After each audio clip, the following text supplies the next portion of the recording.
Ẹ kú wájú gbogbo ilé o, ẹ kú ìjókòó, alẹ́ kú ọjọ́ mẹ́ta, a dúpẹ́ fún oore ọ̀fẹ́ t'Ọlọ́run fún wa wípé kí gbogbo wa ká tún péjú jọ lénìí.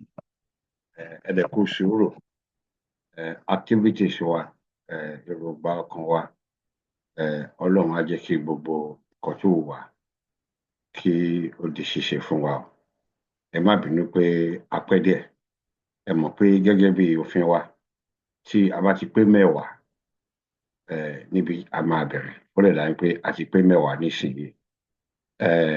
Àlàáfíà ni everybody wà, àwọn tán sì ń bí we spoke pé at least a ṣe ń ṣiṣẹ́ ìlú láàárín ọ̀sẹ̀. Màmá wa activities wọn pọ̀ lẹ́nu ọjọ́ mẹ́ta yìí, mo mọ̀ pé dídùn lọ́sàn máa so, and we chatted a little bit earlier today and everything was okay, but mi ò tí ì gbúròó wọn láti gbà yẹn. Pé àlàáfíà náà wà. Then gẹ́gẹ́ bẹ́ẹ̀ ṣe mọ̀, ẹ̀kọ́ àgbà ìyálòde náà wọ́n ní mo dàgbà, èèyàn kì í dàgbà má lábẹ́, so màmá náà ń gbìyànjú. So but mo mọ̀ pé lágbára Ọlọ́run ká tó kúrò lórí ètò wájú ẹ̀wà èmi pẹ̀lú Mr. Kọ́ládé náà spoke earlier, Mr. Owótọ́mọ and the rest is here. Bàbá wa Oyèfúnlẹ̀ gbogbo wọn wà níbí, and mo rí bàbá wa Emmanuel náà earlier.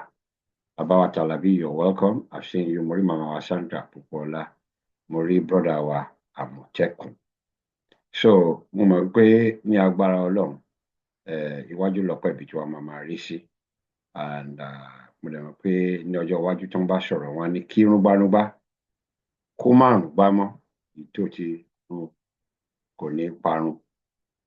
Ọlọ́run á máa sọ agbára gbogbo wa pátápátá láìkẹ́ nìkan, a máa sọ di ọ̀tun, kò dẹ̀ ní rẹ̀ wá, kò ní sún wa lágbára Èdùmàrè. Wọ́n ní kàkà kó rẹ̀ wá, á mú rẹ̀ rodò, á fi ewé ọlọ́fẹ́ á fi gbéra. Wọn ò ní wá wá tí o ní agbára Èdùmàrè. We shall continue to lift up the banner and do that which is right and needful for our precious Yoruba nation. Ẹ jẹ́ kí a fi àsìkò yìí ká gbé àsíá ẹ̀, ká gbé sókè, ká tó wọ ojú àgbàdo. Sister Tinu, mo recognize presence in you. God bless you, my sister.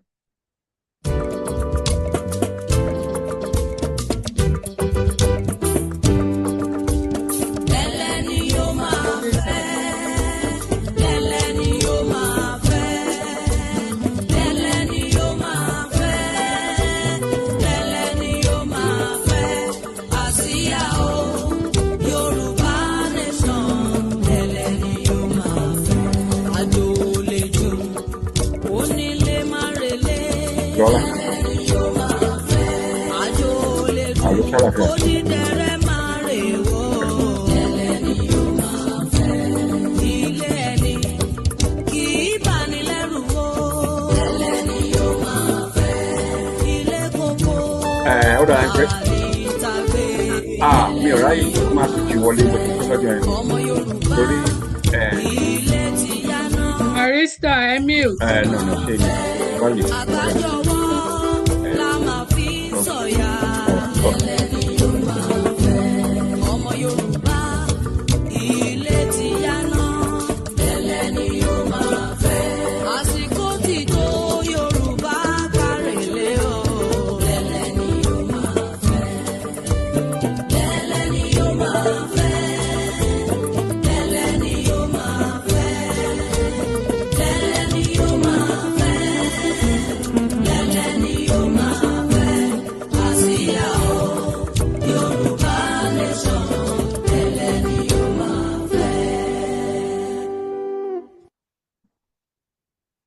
lẹ́lẹ́ ni yóò máa fẹ́ àsíá Yorùbá. Lẹ́lẹ́ ló máa fẹ́. We thank God for today. Kò sí nǹkan tí fẹ́ sọ tá à tí ì sọ mọ́, tá à tí ì sọ rí rádà. Mi ò mọ̀ bóyá a ní àwọn àlejò láàrin wa. Tá a bá ní àwọn àlejò láàrin wa, a kàn fẹ́ mention bí a ṣe ń ṣe níbí, torí wọ́n ní ìlú tí ò sófin èèwọ̀ ò sí níbẹ̀. Wọ́n lè ní àìfinipéni, àìfèèyànpèèyàn ló máa ń jẹ́ kí ara oko kó ṣán ìbàjẹ́ wọ̀lú. Thank God pé gbogbo even eríko nílẹ̀ Yorùbá ọ̀làjú ti wọbẹ̀, kò sí ara oko mọ́. So we thank God, but it's just a matter of courtesy, respect, and civility that we observe the rules of the house. So basically, if somebody is talking, we give them the opportunity when the moderator seat the stage for the person to speak.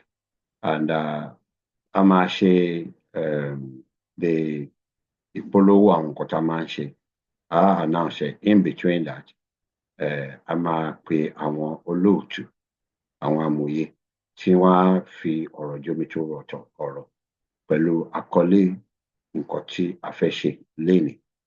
Lẹ́yìn yẹn, torí a kì í ṣe rédíò àsọ̀rọ̀mágbèsì, a wà fún opportunity fún àwọn tó wà nílé tán ti ní sùúrù láti máa gbọ́ nǹkan tí àwọn ọ̀jọ̀gbọ́n tí wọ́n ti ń sọ, láti béèrè question kan fẹ́ nìkan ni, but ìgbà míì wà tó jẹ́ wípé question yẹn lè dàbí méjì, a lè kó pọ̀ ká pò pọ̀ lẹ́ẹ̀kan.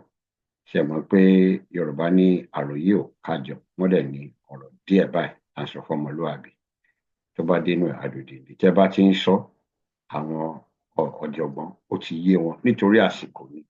Àwọn èèyàn máa ń sọ pé àsìkò pọ̀, a ti pẹ́ jù, àṣekínní kan jù, ọwọ́ wa náà dẹ̀ ló wà. A lè reduce àsìkò ká lose quality. So it's very, very important pé ká ṣe ní ṣókí bí àwọn bàbá oníṣọ̀nà wọ́n á dẹ̀ fèsì sí.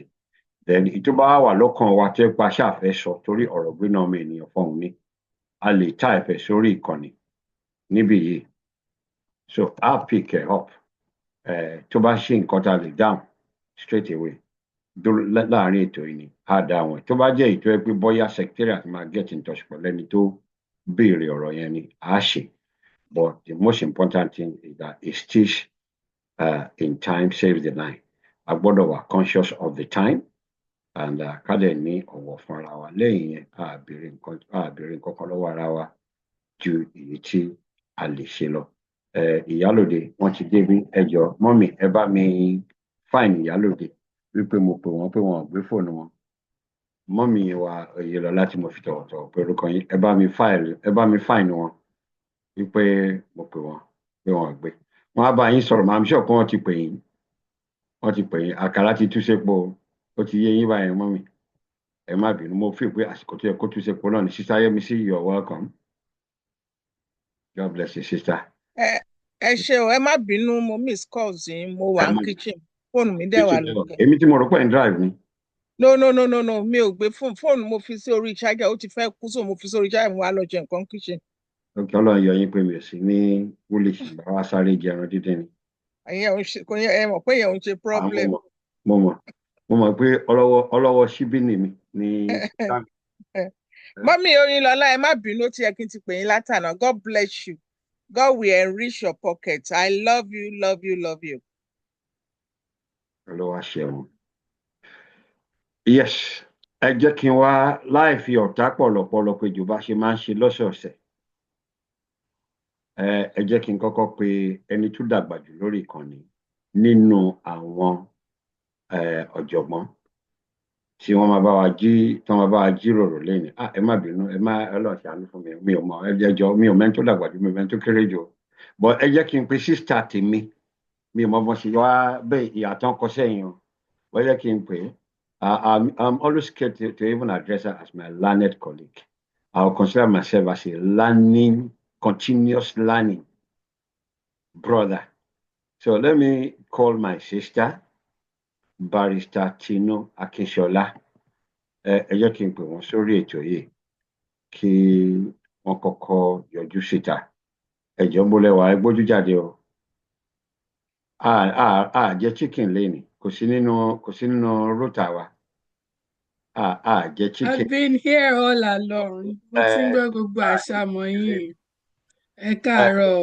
Èmi kọ́ ni mo dàgbà jù, èmi lọ́mọdé. Ìkọ́kọrẹ́ la Èmi ní the least. Ìkọ́kọrẹ́ ìjọba ẹgbọ́ tí ṣìta Ayẹmísí là ń wà kitchen. Ìkọ́kọrẹ́ náà ṣe o. Water yam. Dr. Yufulẹ̀ ti ọ̀dà water yam. Tán drop. Ìyàwó jẹ. Kán pin débi ṣá o, torí kò ní dáa kémi má rí jẹ o. Ó ti wà lọ́nà, ẹ má wọ̀rí. Mi ì dẹ̀ fẹ́ sáíbà ìkọ́kọrẹ́ o. Ẹ fẹ́ sáíbà. Anyway. Báwo lẹ ṣe wá fẹ́ jẹ́ torí mi ò tí ì gbàjẹ́ tí máa fi gbé wá. Ẹ lè lo broom. Kò yẹ ṣàjẹ́ o, bọ̀ wọ́n lè lo broom. Ẹ lè lo broom. Kò sí yàtọ̀ ń bẹ̀. Màá gbé rán brọ́dà mi Àmọ̀tẹ́kùn. Báwo lẹ ṣe mọ̀? Àmọ̀tẹ́kùn gan ní delivery tó fẹ́ wá gbé fún yín kí gbogbo ẹ̀ lè kún. Àmọ̀tẹ́kùn lè wà nínú igbó kó má pa ẹran. Exactly. Ọdẹ ni. Wọ́n á tún bá yín fẹ́ràn kún so ẹ̀ ní problem. Wọ́n bá yín gbé ọ̀yà tó máa wà lẹ́gbẹ̀ẹ́ wọ́n á gbé dání. Àmọ̀tẹ́kùn máa ń pọ̀ ọ̀yà ṣeré ni. Ọdẹ afa àwọn yàyàn. Àbí? Wọ́n máa gbàgbé àwa náà o. Ṣẹ̀gbọ́n dáàdì náà ní tẹ̀síwájú. Àbí ẹ má wọrí. Brọ́dà mi máa gbé àyà gbogbo US yẹn pátápátá. Ẹ ṣe ń jàre. Báwa náà bá tiẹ̀ wá bẹ́ẹ̀ wọn á fẹsẹ̀ kan yà torí ilé ọdẹ ìgbẹ́. Tó tọ́ ni o. Àbí wọ́n tẹ̀ burú jù pápátá dáàdì wọn á ta ẹran tó ń pè ní aka.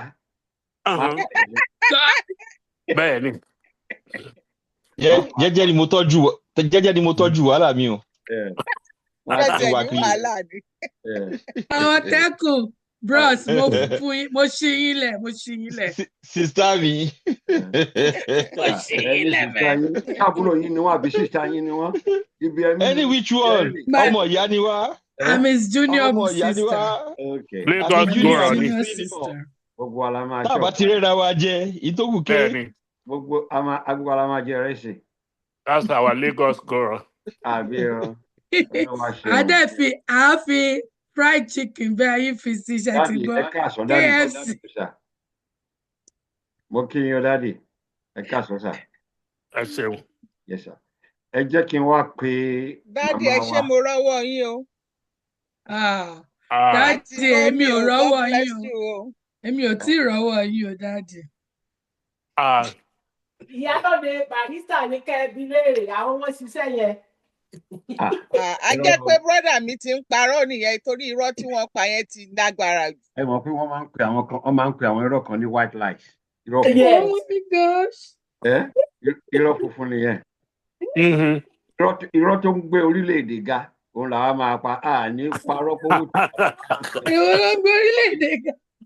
Àwọn nǹkan tó ń pè ní diplomacy can be hypocritical. Gbogbo ìlú ń tọra wọn jẹ ní. Láàárín ọ̀sẹ̀ ẹnìkan mo ṣí àti ẹnìkan èmi kọ́ mo kọ́ ó wá ní wait like this mo ní tó bá jẹ́ pé ó sọ tó jọ̀ta Yorùbá bó ṣe sọ ẹ̀ náà la ṣe gbà àwa nìkan là kí n ṣe propaganda àwa náà dẹ̀ máa bẹ̀rẹ̀ kò sí bọ̀bọ̀ ṣe oríṣàjà náà kú ò ṣe àbí kò sí bọ̀bọ̀ ṣe oríṣàjà náà kú ò ṣe tara wa là ní bàjẹ́ rẹ̀ ní fara wa sẹ́yìn ni. Àmín. Wọ́n sì yìí ó yóò rà tàbó rọ̀ǹgì níṣojú àwọn màá ní tòótọ́ ni bọ́ṣẹ́ tọ́nà ló ṣe rí mo lè wá dé tàbí sọ mí pèsè tá mi ẹ fọ́ǹbù bẹ́ẹ̀ yẹn abẹ́ẹ̀gẹ́ but ilé ẹni láti máa jẹ èkútélé onídodo bó ṣe máa rí láàrin ọ̀rọ̀ wa ní alágbára Èdùmàrè. Àmín o. Ẹ jẹ́ kí n fi tọwọ́tọwọ́ pé màmá wa Sandra Popoola Obi màmá ẹ jọ mo pè pé ẹ wí gèlè lẹ́nu ẹ ṣe gan thank you torí gbogbo nǹkan tá a nídìí ń bẹ irun orí yẹn wisdom ni.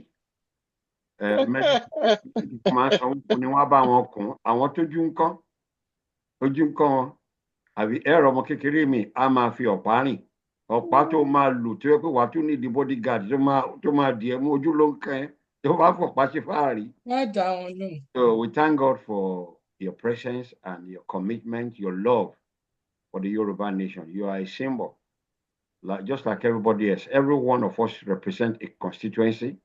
Don't feel on your ballet. As long as they hear and see you, ọkàn wọn balẹ̀ pé ìrètí wà, pé a sì ní àwọn tó ń sìn. Gbogbo nǹkan tá a fẹ́ ṣe lénìí náà, ó jọ gbogbo nǹkan tí every one of us tá a represent fún Yorùbá nation. Orin wa táwọn bàbá wa kọ ló ní ọmọdé ní iṣẹ́, àgbà ní iṣẹ́. Àparò kan ọ̀gá jù kan lọ àfi tó bá gorí ebè. Àwọn kan rò pé bí ò sí tèmi, ọ̀tá ò ní lè jẹ. Wọ́n ní ká má sọ bẹ́ẹ̀ mọ́ torí àfimí ó ní ọba àkọ́kọ́ ṣe tó fi tẹ́. Lágbára Èdùmàrè a ó máa bẹ torí ọ̀bẹ ní bẹ́ṣu. So we appreciate you. We appreciate every single person that has been so committed to the Yoruba national interest. Those who will put the message above the messengers. So we thank you. Wípé kì í ṣe tàwa, because they were, our people are, that's where we are. And without our people, we're nobody. So we thank you so much. Ẹ jẹ́ kí n wá pe ìyàwó Ìjẹ̀bú. Ọkọ wọn méjì ló wà lórí ìkànnì lénìí. Mo ti fún sísá mi ní ọ̀pá aṣọ òkè torí ojúde ọba ní June. Owó ojúde ọba yẹn ìsìn lẹ́tí máa bẹ̀rẹ̀ sí níná. Èmi dẹ̀ ni máa bá sísá mi gba owó. Bàbá, a máa pè yín kò tí ì kàn yín, ẹ má bínú, èmi kọ́ mo kọrin yẹn o. Ẹ máa sanwó. Sísá Yẹmí ṣiṣẹ́ rí pé mo ti ń ṣe alága ìjókòó àti alága ìdúró fún yín báyìí. Ṣé rí pé Barrister Talabi ò fẹ́ gbà? Ọ̀tọ̀ níbi tó ṣàfẹ́fẹ́ rúgbà bùkún kò dẹ̀ possible. Ẹ ṣe gan. Sísá mi àtàtà mẹ́ta lọ́kan. Ẹ wà all right. Mẹ́ta lọ́kan ni sísá o. Ẹ wà all right. Àwọn ni Fálànà, àwọn ni Fákòhùndà, àwọn ni Ògúnlànà, Gbogbo Ifá. àwọn ni Ọ̀ṣọ́fà, àwọn ni gbogbo ẹ̀. Ọ̀gá o, ẹni tó bá ṣẹ̀yìn báyìí wàhálà ló dá o. Torí Ó dáràn ó. bẹ́ẹ̀ bá sọ̀rọ̀ wàhálà ni. Àṣẹ lọ́tún, àṣẹ lósì, àṣẹ ní gbogbo wájú àtẹ̀yìn. Àti ó dà ní pé tó bá yá ń sìn gan, fídíò kámẹ́rà ò ní lè gbé yín mọ̀ síta pẹ̀lú agbára tó ń jáde lára yín. Honestly, àwọn ọ̀tá mi ti ṣòfò dànù. Àbí ní máa hànú fídíò rárá báyìí ni o. Olúwa ṣeun. In the meantime, you're welcome, sister. But pẹ̀lú gbogbo ojúde ọba tó ń bọ̀ ní lọ́bẹ̀ láì wọṣọ gidi. Dẹ̀ ní lọ láì wọ dání. Àwọn ọkọ yín mẹ́ta ló wà lórí ìkànnì lénìí. Ìgbà gangan mo fẹ́ mọ̀ pé kékeré Ìjẹ̀bú owó, àgbà Ìjẹ̀bú owó. Obìnrin náà fẹ́ yàwó nílẹ̀ Yorùbá. Ẹ gbọ́ pé ìyàwó mi ni o. Mo mọ̀ pé even though sister Ambassador Tokunbo Lijado sí ń bí láti cross over pé àwọn náà ọba kan ni wọ́n. But ọkọ yín gangan wọ́n ti jókòó sórí ìkànnì Mrs. Sandra Pópọ́lá Obìyì. Bẹ́ẹ̀ni. Ẹ jẹ́ kí n wá gbé Barrister Talabi kí n gbá àwọn náà wọlé. Sister kí ló rí tẹ̀yìn nìkan lọ́kọ mẹ́ta? Ó ga ọ̀ kó yé mi o. Ẹni ńlá ló ń ṣe òun ńlá ni. Ẹ̀yin nìkan ṣoṣo ọkọ mẹ́ta lè rí lórí ìkànnì yìí. Ẹni ńlá ló ń ṣe òun ńlá ni. Ó ṣòbí Ìjẹ̀bú ṣe náwó sí mi fún nìyẹn. Ọ̀nà àwọn hàn lára yín mo ti rí pé. Gbórin ẹni tó sọ pé ìlú mẹ́ta èèyàn kan ṣoṣo. Thank you, sis. Bẹ́ẹ̀ ni wọ́n pink lady. Rí wọn. So baba, you are welcome. Ẹ tètè máa yọ owó lápò yín o torí my sister doesn't come cheap. Àwọn náà mọ̀ ọ́ dà mọ̀ náà. So ẹ máa ṣe ráṣọ òkè fójúde ọba o. Ìyẹn ti ṣọ́. Ẹ ṣe gan, ẹ jẹ́ kí n wá pe bàbá wa, bàbá àwọn bàbá, bàbá dókítà, not doctor, dókítà ọlọ́pọlọ tó lọ́pọlọ. Àwọn náà máa ní Sister Yẹmí City ni wọ́n máa kọ́ ibìkan specially fún àwọn èèyàn.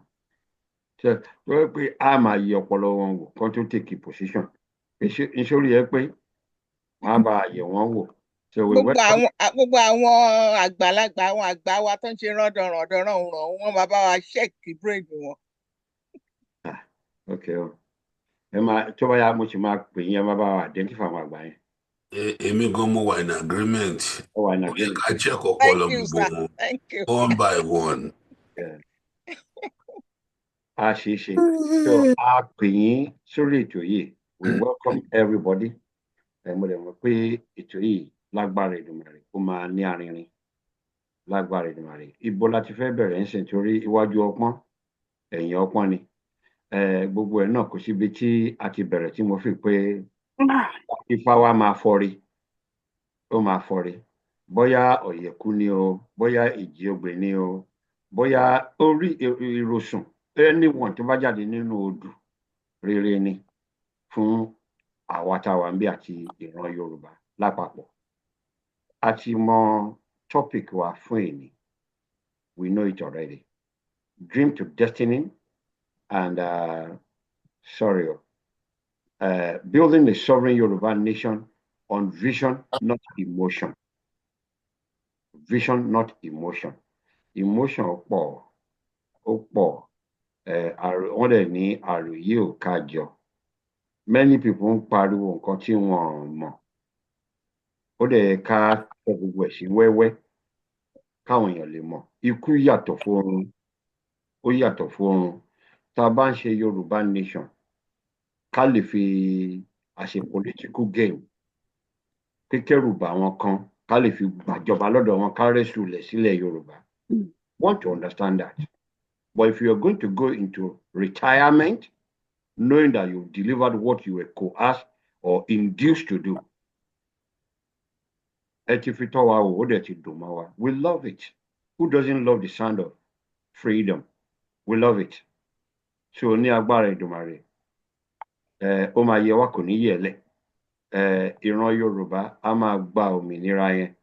And we're determined to examine the subjects that have never been visited in this generation before. We want our people láti jẹ́ onímọ̀, olóye, ọlọ́gbọ́n, àwọn olùfọkànsìn tó yẹ pé ọjọ́ iwájú wọn á ti prepare gẹ́gẹ́ bí àwọn bàbá wa wọ́n ṣe national anthem fún wa. Wọ́n mọ̀ pé ọmọ àjànàkú kì í ya rárá. For the sake of those who don't know what àjànàkú is or rárá, we're speaking of the differences between the elephant and a dwarf. Pé tó bá jẹ́ pé ara àwọn akọni tó dẹ̀ wà káàkiri ilẹ̀ Yorùbá ni gbogbo wa ti jáde síta, a lè ṣe bí ọmọ àlè. Wọ́n dẹ̀ ní tí Yorùbá yìí ọmọ àlè bẹ̀ kò tí ì dàgbà ní. But àwa ò kì í ṣọmọ àlè.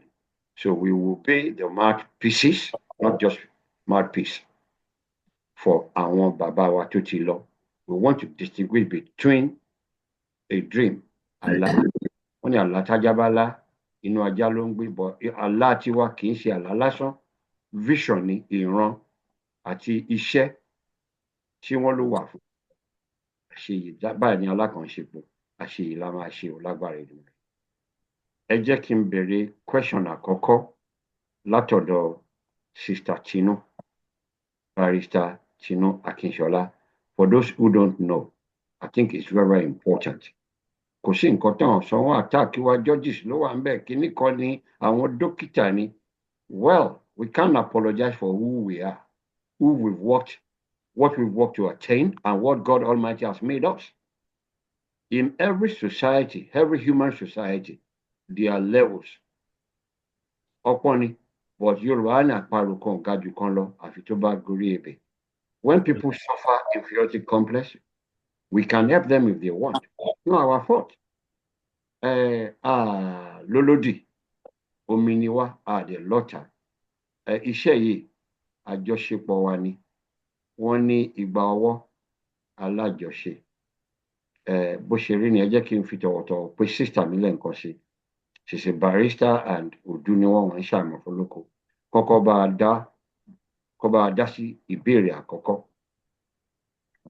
Ìbéèrè yẹn ni, do you think people can achieve self-determination on their own without a clear vision to guide them once they have separated politically? On their own to guide them without political. Without, once they have separated, once they have separated politically.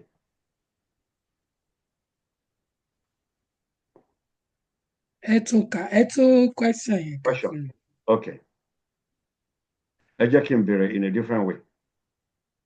Many see self-determination as simply separating from a larger political entity. Ṣé ń gbọ́ mi? Many see self-determination. Ẹ má bínú o, mo ń ka kíní ẹ̀mí ìfẹ́ kó disappear. Okay. Yeah. Many see self-determination as simply separating from a larger political entity. But I'd like to ask, can a people truly achieve meaningful and lasting independence without a clear vision guiding that journey beyond political separation? It's a no. Go ahead. It's a big no, and for obvious reasons. Opo, but Makonyo, I was just looking at the topic, telling only. Mo ń sọ̀rọ̀ nípa clear vision, ẹni pé from dream to destiny. So obviously, èèyàn ò kàn lè bá rẹ̀ níbì kan èèyàn máa ń bára èèyàn níbì kan gbà mí, but ọkàn èèyàn á ti ronú ẹ̀ kó tó di pé èèyàn bá rẹ̀ ń bẹ̀. Kí ni mo ṣe ń sọ bẹ́ẹ̀ ni pé tí èèyàn ò bá ó ní nǹkan téèyàn bá ń ronú gbà mí ló máa ń ṣiṣẹ́ sí lórí ibi téèyàn bá ṣe ló máa roko síṣẹ́ mọ́.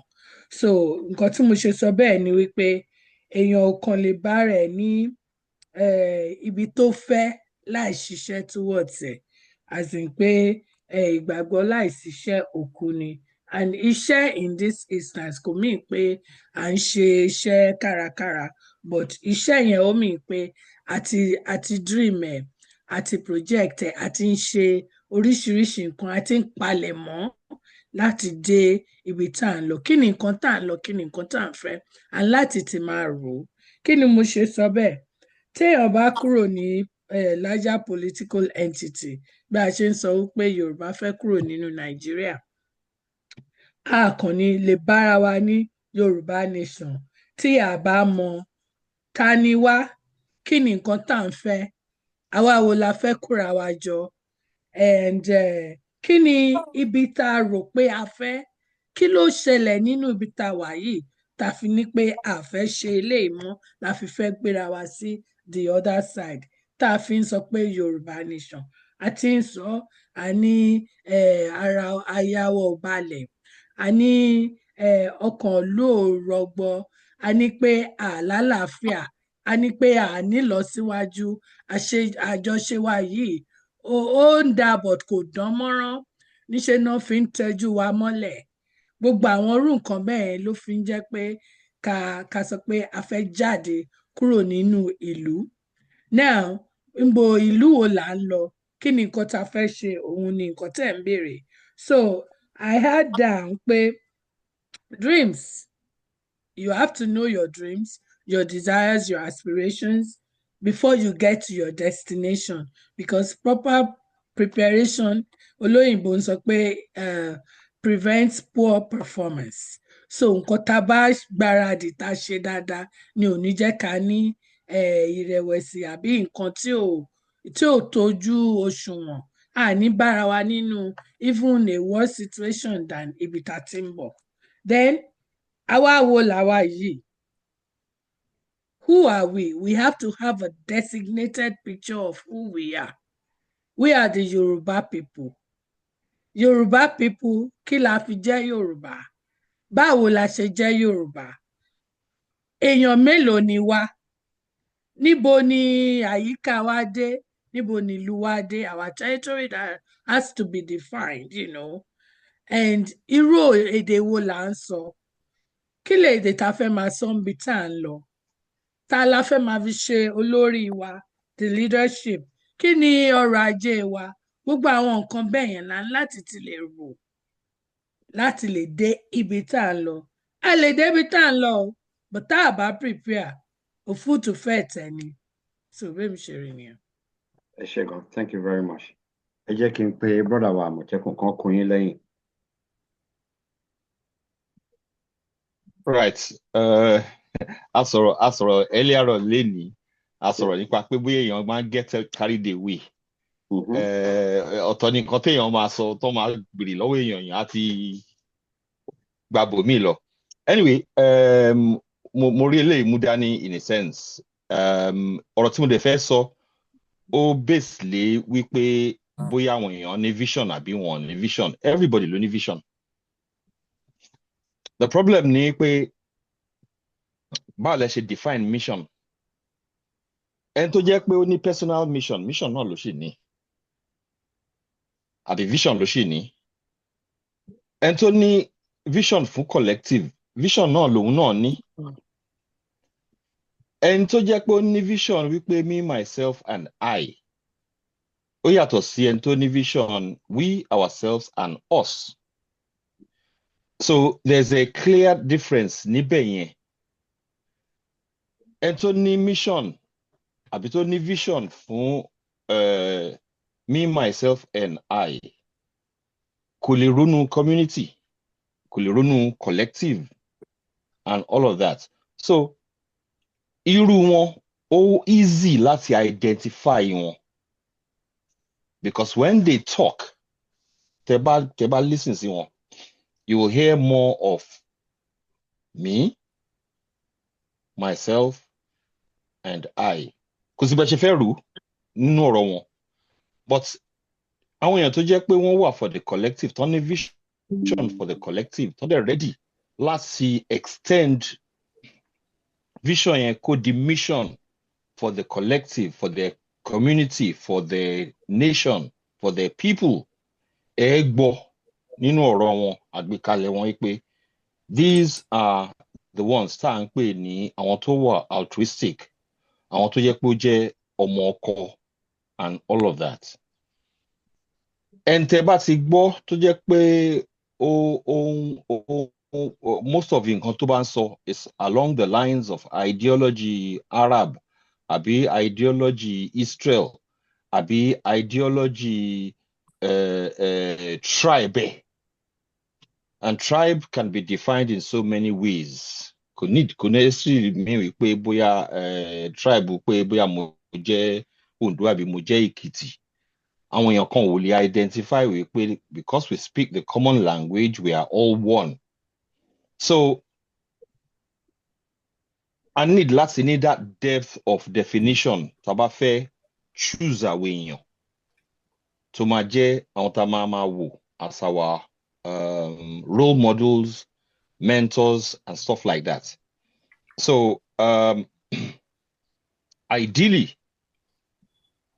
there has to be a way to jẹ́ pé àwọn kan máa work as filter in such a way láti mọ̀ wípé when people tó jẹ́ me, myself, and I yẹn tó bá jáde sí campaign wa, people of the caliber of us ló máa act as filter láti sọ pé no eléyìí kò wọ́ọ̀tẹ̀ eléyìí ò wọ́ọ̀tẹ̀ and all of that. So coming back to the question, vision, kéèyàn own vision, the question is it about that person or is it about their community? Once tá bá ti wà able láti identify ẹni yẹn, ká identify difference yẹn, then we are all good and well, ready to go. Láti ní the pool of whether leadership or àwọn èèyàn tó máa still ready láti serve the community, kì í ṣe pọ́n fẹ́ serve ara wọn. There's so much going on around recently, more. Clearly, wípé àwọn people, they are not prepared to serve their community. It is about self. Ẹ ṣeun. Ẹ ṣé gan, thank you very much. Ẹ jẹ́ kí n pe màmá wa, Mama Sandra Popola, Obi, ẹ bá wa ganu sí. Bá ṣe ń sọ lọ́jọ́ mẹ́ta, àìsí ń bẹ láì dá sí. Bẹ́ẹ̀ni, ẹ káàsán gbogbo ilé, ẹ káàsán. Good to see everybody. Pé ilé kún ilé pé, we thank God for life. So let me take it from the point of view of policy. Kí ni mo dẹ̀ mean by policy? So a fẹ́ ṣe nǹkan kan báyìí. We want to create something. Before you can create that thing, whatever that thing is that you're trying to create, you have to have objectives. Kí ni nǹkan náà ta fẹ́ kí kíní yìí ta fẹ́ create? Kí ni a fẹ́ kó ṣe fún wa nígbà tá bá ti create? So that a lè mọ̀ tá bá dé ibi tá ń lọ, a mọ̀ bóyá outcome tá get yẹn was the initial outcome tá rò pé a design kíní yẹn fún. So à ń sọ̀rọ̀ self-determination, ẹ jẹ́ ká gbé wá síbẹ̀ nsìn. A wá sọ pé a ní vision. Àmọ́ kí ni ìdí ẹ̀ tá ṣe fẹ́ self-determination in the first place?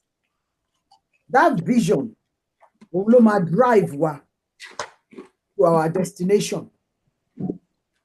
So nǹkan tó yẹ ká bíra wa ni pé kí ni ìdí ẹ̀ gan náà tá ṣe fẹ́ dá dúró? Kí ni, what would success look like tá bá débi tá ń lọ? Tá bá wo ẹ̀yìn ká wò pé tó ń gbà tá sọ pé a bẹ̀rẹ̀ kíní yìí o, nǹkan tá sọ pé a fẹ́ achieve níbẹ̀ nìyí o, báyìí la ṣe máa ṣe o, a dẹ̀ ti débẹ̀, thank God. So in terms of Yoruba nation, to now bring it down to Yoruba nation, tá à ń wá síbi every week, tá à ń sọ̀rọ̀ nípa ẹ̀. Vision is about that framework, that basic underlining benchmark framework. La máa fi mọ̀ bóyá a lè dá dúró. Because we have to understand pé ibi tá a fẹ́ kúrò, tá fẹ́ yapa kúrò ńbẹ̀, framework kan ni wọ́n ń lò níbẹ̀. A láti ní vision pé ṣé framework yẹn la fẹ́ gbé lọ síbi tá a lọ? Àbí framework míì la fẹ́ create? So vision yẹn kí ni nǹkan náà tá máa need tá bá fẹ́ create nǹkan yẹn? It's not about individuals, it's not about àwọn alágbára kan, it's not about religion kan, it's not about because ọ̀sán omi rẹ̀ ló. Mo ti gbé mọ́mí ẹ̀ kàn ẹ máa sọ̀rọ̀ yìí lọ. It's not about individuals, kò ń ṣe àwọn alágbára kan gẹ́gẹ́ bí àwọn tí wọ́n ti sọ̀rọ̀ níwájú ṣe sọ pé kò ń ṣe irú àwọn kan bẹ́ẹ̀ yẹn. Vision is the thing pé ó máa drive gbogbo wa. Bí ọjọ́ iwájú ṣe fẹ́ rí, bá ṣe fẹ́ kó rí. And that vision ó láti bẹ̀rẹ̀ pẹ̀lú constitution. Constitution yẹn òun ló máa sọ kí ni rights individuals within that confinement of Yoruba nation. Kí ni responsibility wa gẹ́gẹ́ bí ọmọ Yorùbá? Kí la máa contribute to Yoruba nation? Kò ṣe pé èèyàn kan la gbé fún. That vision is owned by all of us.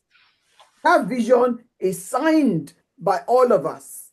Are in one direction ní gbogbo wa ń lọ. Kò sí pé bí èèyàn kan sọ pé òun gbé agenda tiẹ̀ wá lọ́la, gbogbo wa wá sáré lọ síbẹ̀. No, agenda kan ni. An agenda kan yẹn is Yoruba nation. Bó ṣe máa dá fún wa, bí a ṣe máa ṣe ìlú wa, bó ṣe jẹ́ pé economically we're going to be a nation that can stand by itself and sustain itself. Bá ṣe máa bring in cohesion tí ẹnu wa máa kò lórí àwọn key things tí ìlú ń ṣe, tí ìlú need láti jẹ́ kó ṣe. Kí ni àwọn òfin wo ni a fẹ́ ní ìlú wa? Kò ṣe pé kí wọ́n sọ pé nítorí pé àwọn èèyàn kan wọ́n wá pa ẹ́ nílé ẹ̀ pé suddenly self defense, trying to protect yourself, ó di nǹkan tó jẹ́ pé wọ́n máa bẹ̀wọ̀ gan lórí nítorí pé o ṣe.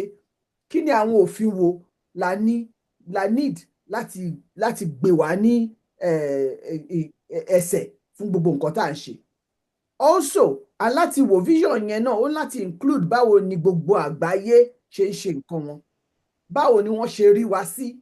Because a lè dá dúró. We're going to be part of the AU. We're going to be part of the UN. We're going to be having alliances all over the place.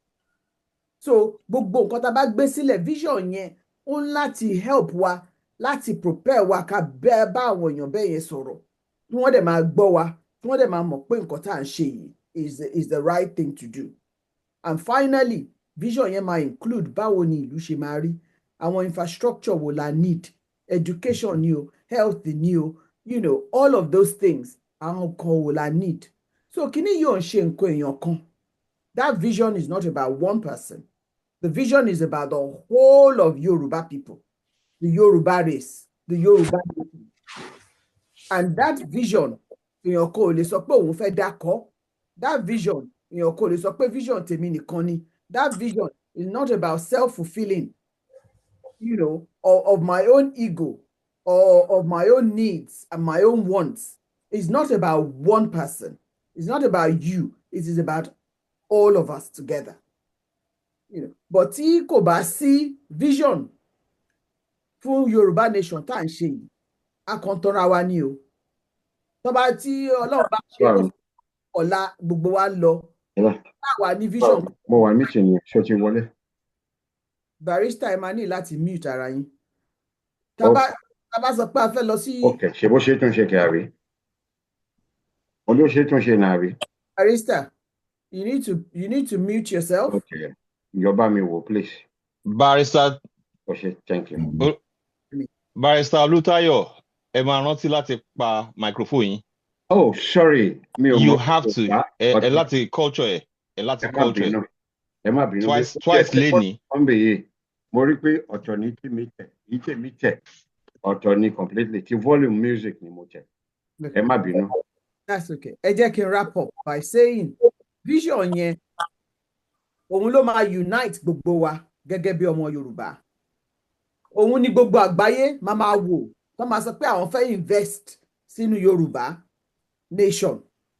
Because tí kò bá sí vision yẹn wọn ò mọ bí tá à ń lọ, wọn ò mọ bóyá kán kówó wọn ò mọ bóyá kí wọ́n support wa. Vision yẹn òun ló máa jẹ́ ká build institutions rather than individuals.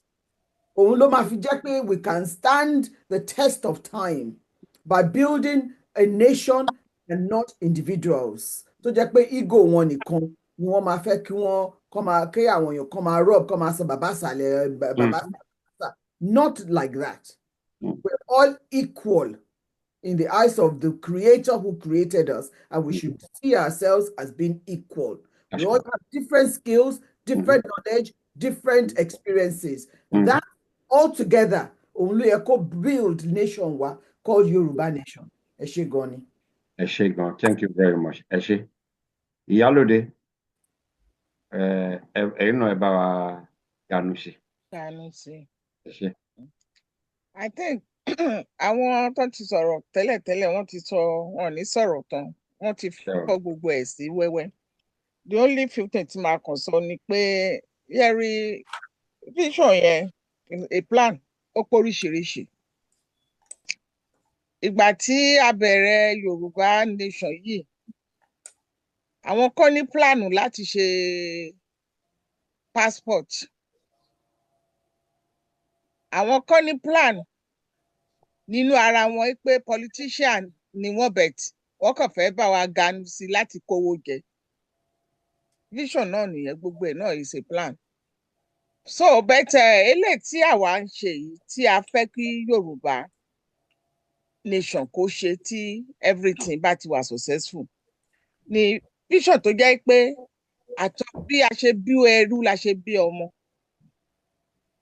àti ọmọ kékeré àti àgbà aláboyún o disabled o tó bá ṣáà ti jẹ́ pé ilẹ̀ Yorùbá ni wọ́n bí sí ọmọ Yorùbá ni the same plan ló yẹ kí wọ́n ní fún everybody bó ṣe ní àwọn western world tá a máa ń pariwo pé wọ́n ṣe dáadáa wọ́n ṣe dáadáa organization wọn ló ń jẹ́ kó máa ṣe dáadáa. Wọ́n ti plan nǹkan tiwọn láti ilẹ̀ pé báyìí la ṣe máa ṣe àwọn tí ebi bá ń pa oye báyìí náà máa gbà àwọn tí ò bá níṣẹ́ àwọn tí ò bá nílé. Ẹ jẹ́ ká ṣe sample brother wa little brother wa Burkina Faso. Ẹ wo nǹkan tí máa yẹn tó ń dán lára wò. Irú vision tèmi fẹ́ fún wa ní Yorùbá land nìyẹn. Wọ́n sọ fún máa yìí pé mọ́tò tó ń lò kó change ǹjẹ́ obìnrin wọn ṣe lè tó bó ṣe kò gbé òun dé A to Z ibi tó yẹ òun lọ, òun ò nídìí mọ́tò. Tẹ́ bá rí àwọn ilé tí ó kọ́ fún àwọn tí wọ́n níṣẹ́, àwọn tí wọ́n nílé, àwọn tó wà the poor people. In fact, I'm always pray for him like I pray for my own son, because irú tí ọmọ kékeré bẹ́ẹ̀ tó bá ní irú plan yẹn ní mind, ẹ wá sọ fún wa tí the whole nation bá ní irú plan yẹn. Like I said, vision pé oríṣiríṣi. Ẹlòmíì ní brain vision wèrè lágbárí ẹ̀ pé tó bá ti gba Yorùbá nation yìí, owó lòun fẹ́ lọ kó jẹ. Nǹkan tí ò ṣẹlẹ̀ lòun fẹ́ lọ ṣe. Lòun máa sọ pé ó máa ṣẹlẹ̀ so that wọ́n á lè máa wò ó pé bóyá òun lòun ní ọpọlọ ju gbogbo aráyé lọ. Àwọn kan dẹ̀ ti stand pé kán ṣáà máa pe bàbá o bàbá o bàbá o, Olúwa jẹ́ kí bàbá tètè kú fún wa. So oríṣiríṣi ni vision tó ní kálukú ní, but èmi ń pray pé even bó jẹ́ few people, wọ́n ní wọ̀nbọ̀ kọ́ lẹ́yìn kéńṣà ti lè di ṣíkìn mú ni tó ṣe bí òwe ẹ̀yin àgbà. So a máa jẹ́ kí everybody mọ̀ pé eléyìí tá à ń ṣe yìí tó máa bọ́ sí lágbọ́rọ̀ náà kò ní dàbí tàná o. Kò ní dàbí tàná tó jẹ́ pé me, myself and I ni kán ṣáà máa kó owó jọ. Wọ́n ní Bible sọ pé aṣiwèrè ó ń kó ọrọ̀ jọ kò mẹ́ni tó máa ná. Ìwọ tó ń kọ́ gbogbo ilé tó ló fẹ́ filẹ̀ fáwọn ọmọ, bóyá àwọn ọmọ oníkólọ́ọ̀sì tó ti mú gbanáyó ló fẹ́ filẹ̀ fún, definitely àwọn náà ni, because ilé tá bá fi tọ́mọ èrè ló máa wó. Ẹ jọ̀ọ́ ẹ̀yin bàbá mi àti ìyá mi tó wà lórí ìkànnì yìí, ẹ jẹ́ ká think back sí àwọn olówó wa ayé àtijọ́ tó ti ní owó tó ti oppress. Àwọn ọmọ wọn dà lénìí. Ẹ lè tọ́ka sí ọmọ méjì mẹ́ta nínú wọn tó ṣoríire, because èpè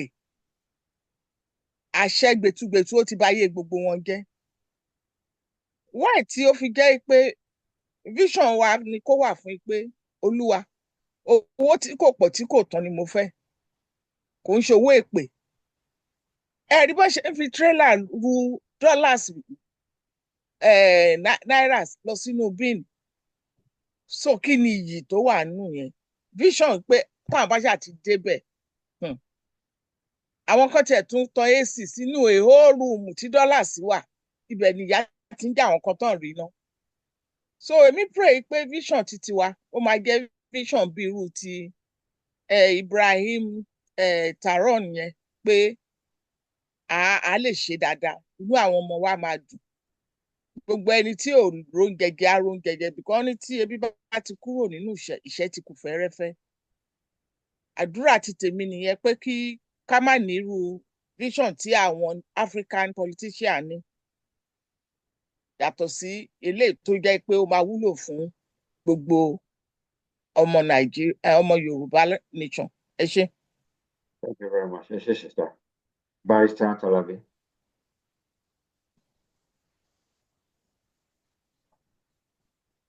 Omi tara yín sà. Ẹ ṣé púpọ̀, ẹ káàsán. Àti àwọn tó ti sọ̀rọ̀ ṣáájú, wọ́n ti yànnàná ọ̀rọ̀ yẹn dáadáa. Bẹ́ẹ̀ nǹkan tẹ́mi kàn fẹ́ fi kún òun náà ni wípé obìnrin onímọ̀ ìjìnlẹ̀ kan tá ń pè ní Helen Keller, ó sọ̀rọ̀ kan, ó ní a visionless man is worse than a blind man. Tí gbogbo wa ò bá ní vision síbì kan náà, ẹni tó fọ́jú ó bẹ́tà wa, àbáwọn tó fọ́jú bẹ́tà wa. Kí ni vision tó yẹ ká ní? Ṣé vision tó dáa la ní lápapọ̀? Because a kàn ń sọ̀rọ̀ yẹn all the time. Vision ṣe pàtàkì, pé báyìí la fẹ́ ṣe ká dẹ̀ máa follow ẹ̀. Ṣùgbọ́n tó bá jẹ́ pé ìwọ̀n àwa àbàyàn díẹ̀ la ní vision, tí vision yẹn ò kárí gbogbo wa, táàjọ fẹnu kò síbì kan láti sọ pé nǹkan báyìí la fẹ́ ṣe nǹkan báyìí la fẹ́ ṣe ní Yorùbá nation tá à ń polongo tá à ń pe ibi ẹ̀ nígbà tá a kàn ń ṣe lásán ni. Ọ̀rọ̀ kan tó gbénú mi lórí vision mi ní fẹ́ kí wọ́n rìkọ́dẹ̀ mo fẹ́ kí wọ́n pa rìkọ́dì yẹn. Ó yẹ ká bára wa sòótọ́ ọ̀rọ̀ kí yẹ ká kàn máa sọ̀rọ̀ ní gbogbo ìgbà. Contribute nípa question. Okay. Yes, question here has been extensively dealt with by my other colleagues. So nǹkan tí kò máa sọ máa wà very minimal. Ní pé self-determination, especially in the political area here, ó máa ń include, ó máa ń need láti, ó máa ń lead to autonomy, you see. And nínú autonomy, èèyàn gbọ́dọ̀ ní clear vision of what that autonomy should look like and what it should be. Tí èèyàn ò bá ní clear vision or clear goals, ó máa ń wà very difficult láti achieve meaningful self-determination, because àwọn èèyàn máa lack direction àti cohesion tó wà needed láti cohesion tó wà needed láti navigate gbogbo complexity. Eventually taba ti acquire self-determination yẹn, taba ti acquire independence, taba ti acquire nationhood. You see, tí àwa ń pray pé ká lè achieve nínú Yorùbá nation, the autonomy tó wà based lórí ọmọlúwàbí ethos. And that ethos here will be based on strength. Quoting President Reagan of the United States, we need to be kinder and gentler nation, where we're kind and gentle to ourselves, and we are very, very resolute towards our adversaries. So, irú ìyẹn lèmi feel ni pé Yoruba nation, which is based on Omoluabi ethos, might help create. And this Omoluabi-based nation, will be based on honesty and a very strong sense of purpose. We need to protect ourselves. We need to protect our territory. We need to protect our people. We need to be sure that we are respected all over the world. Finally, àwọn kan máa ń rò kó bóyá ọmọlúwàbí mean weakness. No, ọmọlúwàbí ò ń ṣe weakness. Torí bí ajá ni ọmọlúwàbí. Torí eyín tó fi ń bá ọmọ ẹ̀ ṣeré, òun náà ló fi ń gé jẹ. And that's what the real ọmọlúwàbí is. Irú yẹn la dẹ̀ hope ni pé a máa achieve in this fight for self-determination. Back to you, Barrister. Shegun, thank you very much. Ẹ jẹ́ kí n summarize nǹkan tó dàbí pé gbogbo wa agree on the first question. Basically, I wrote down absolutely no.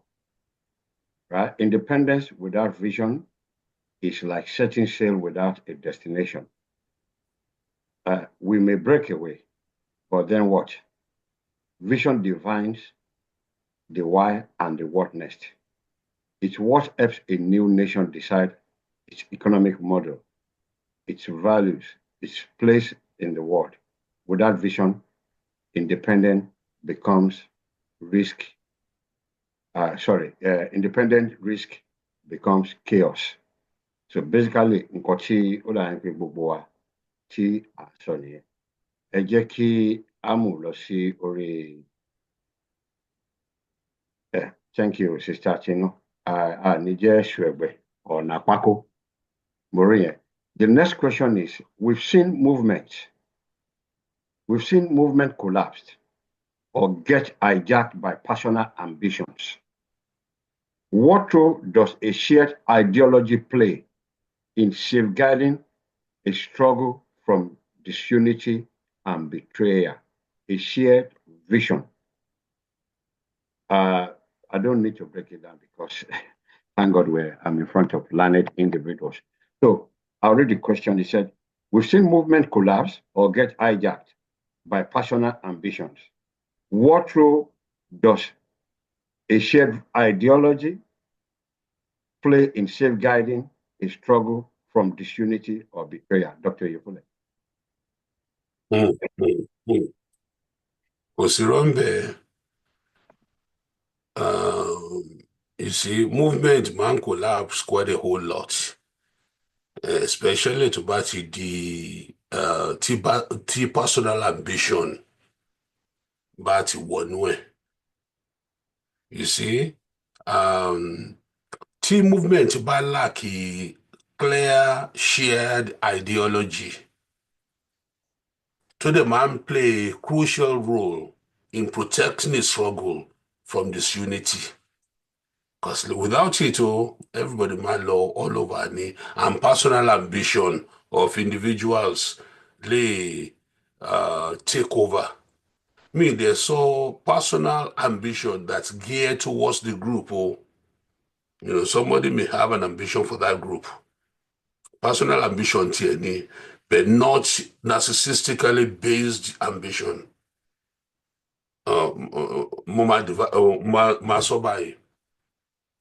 Mo fẹ́ kí Yorùbá nation lè start kó ní rocket to go to the moon. It's my personal ambition to make sure that we actualize it fún Yorùbá nation. Ìyẹn yàtọ̀ sí pé it's my personal ambition láti lọ jí owó ìlú. Mo fẹ́ differentiate méjèèjì yẹn. So a personal ambition that's based on narcissistic values, èmi àti èmi, ó máa ń disrupt the goals of the organization. Our key factors tó dẹ̀ máa help you fix the ideology tá a ní tó yẹ ká ní towards this movement, towards our goal, ni pé a gbọ́dọ̀ ní kíní kan tó ń pè ní unity of purpose. A gbọ́dọ̀ ronú nǹkan tá a máa ṣe, you see. So that unity of purpose might prevent a splintered group from going their separate ways and causing disunity. I need like I said earlier, I need to minimize the personal ambition. Tí personal ambition bá ti wọ inú ẹ̀ jù, dẹ̀ sọ ambition tó yẹ pé ó wà personal to you and you want it for your nation, no, mi sọ yẹn o. Mo ń sọ personal selfish ambition ni, again, I will continuously delineate àwọn méjèèjì yẹn. So where personal ambition, selfish personal ambition, bóyá nǹkan tó yẹ kí n pè nìyẹn, selfish personal ambition tó yẹ pé tí èèyàn máa fẹ́ tiẹ̀ over the collective need of the nation. That one is a very, very bad one. But a strong ideology is only help safeguard and help build what it is that we're trying to build. And also there's got to be consistency. Kinita and Shie. And not only there should be consistency, I gbọ́dọ̀ ní, solidarity of purpose. Fix what we want to do, keep on doing it, and on. Gbogbo àwọn nǹkan tá a ní láti prevent our movement from collapsing, so that a role tá a ní will be based on shared ideology, and while this whole thing will help protect the struggle, they help láti má jẹ́ kí struggle yẹn frizzle out, but only in a smaller way so far, pẹ̀lú gbogbo àwọn different groups tá à ń form. A form eléyìí ní ó frizzle out, a form yẹn lọ́la ó frizzle out. Àdẹ̀ tí débi Yorùbá nation tá ní pé à lọ. So those things will help us have one solidarity and they help us go towards our goals. Barrister, back to you. Thank you very much. Mocheko, my brother, I need you to put a word in. Inú mi dùn bẹ́ẹ̀ ṣe pè mí. After Professor B. Oyefule. Nǹkan tó sọ yẹn ó dùn mọ́ mi gan. It just made me feel good internally. And ó jẹ́ kí n feel bẹ́ẹ̀ ni pé the future is bright. So àwọn sọ sí ni pé nǹkan táwọn look forward to ni pé kí Yorùbá ká go to the moon, ká ní space program tiwa and all of that. And just a little kó tó di pé wọ́n sọ kíní yẹn, mind me man play all around. Ni mo pé kí ni meaning MIT ó dà pé Massachusetts Institute of Technology ni àbí. Yep. So in my mind èmi ti ń sọ pé YIT Yoruba Institute of Technology tó yẹ pé ó máa cover all parts of science and technology. Àwọn ọmọ wa ẹni tó bá notice wọ́n ní potential yẹn already. Ọlọ́run ti fún wa ní ìbùkún yẹn already. Ó kàn yẹ pé a kó wọn jọ kán wá shine kílẹ̀ wá shine kó jẹ́ pé within maybe 10, 15, 30 years kí China máa pé àwọn people yìí ká máa bá China fà and all of that. I will come up. Anyway, this is the kind of dream ta need láti máa ní. And it's not just a matter of having dreams or having visions. Bá ṣe máa articulate ló matter. How do we articulate the dream?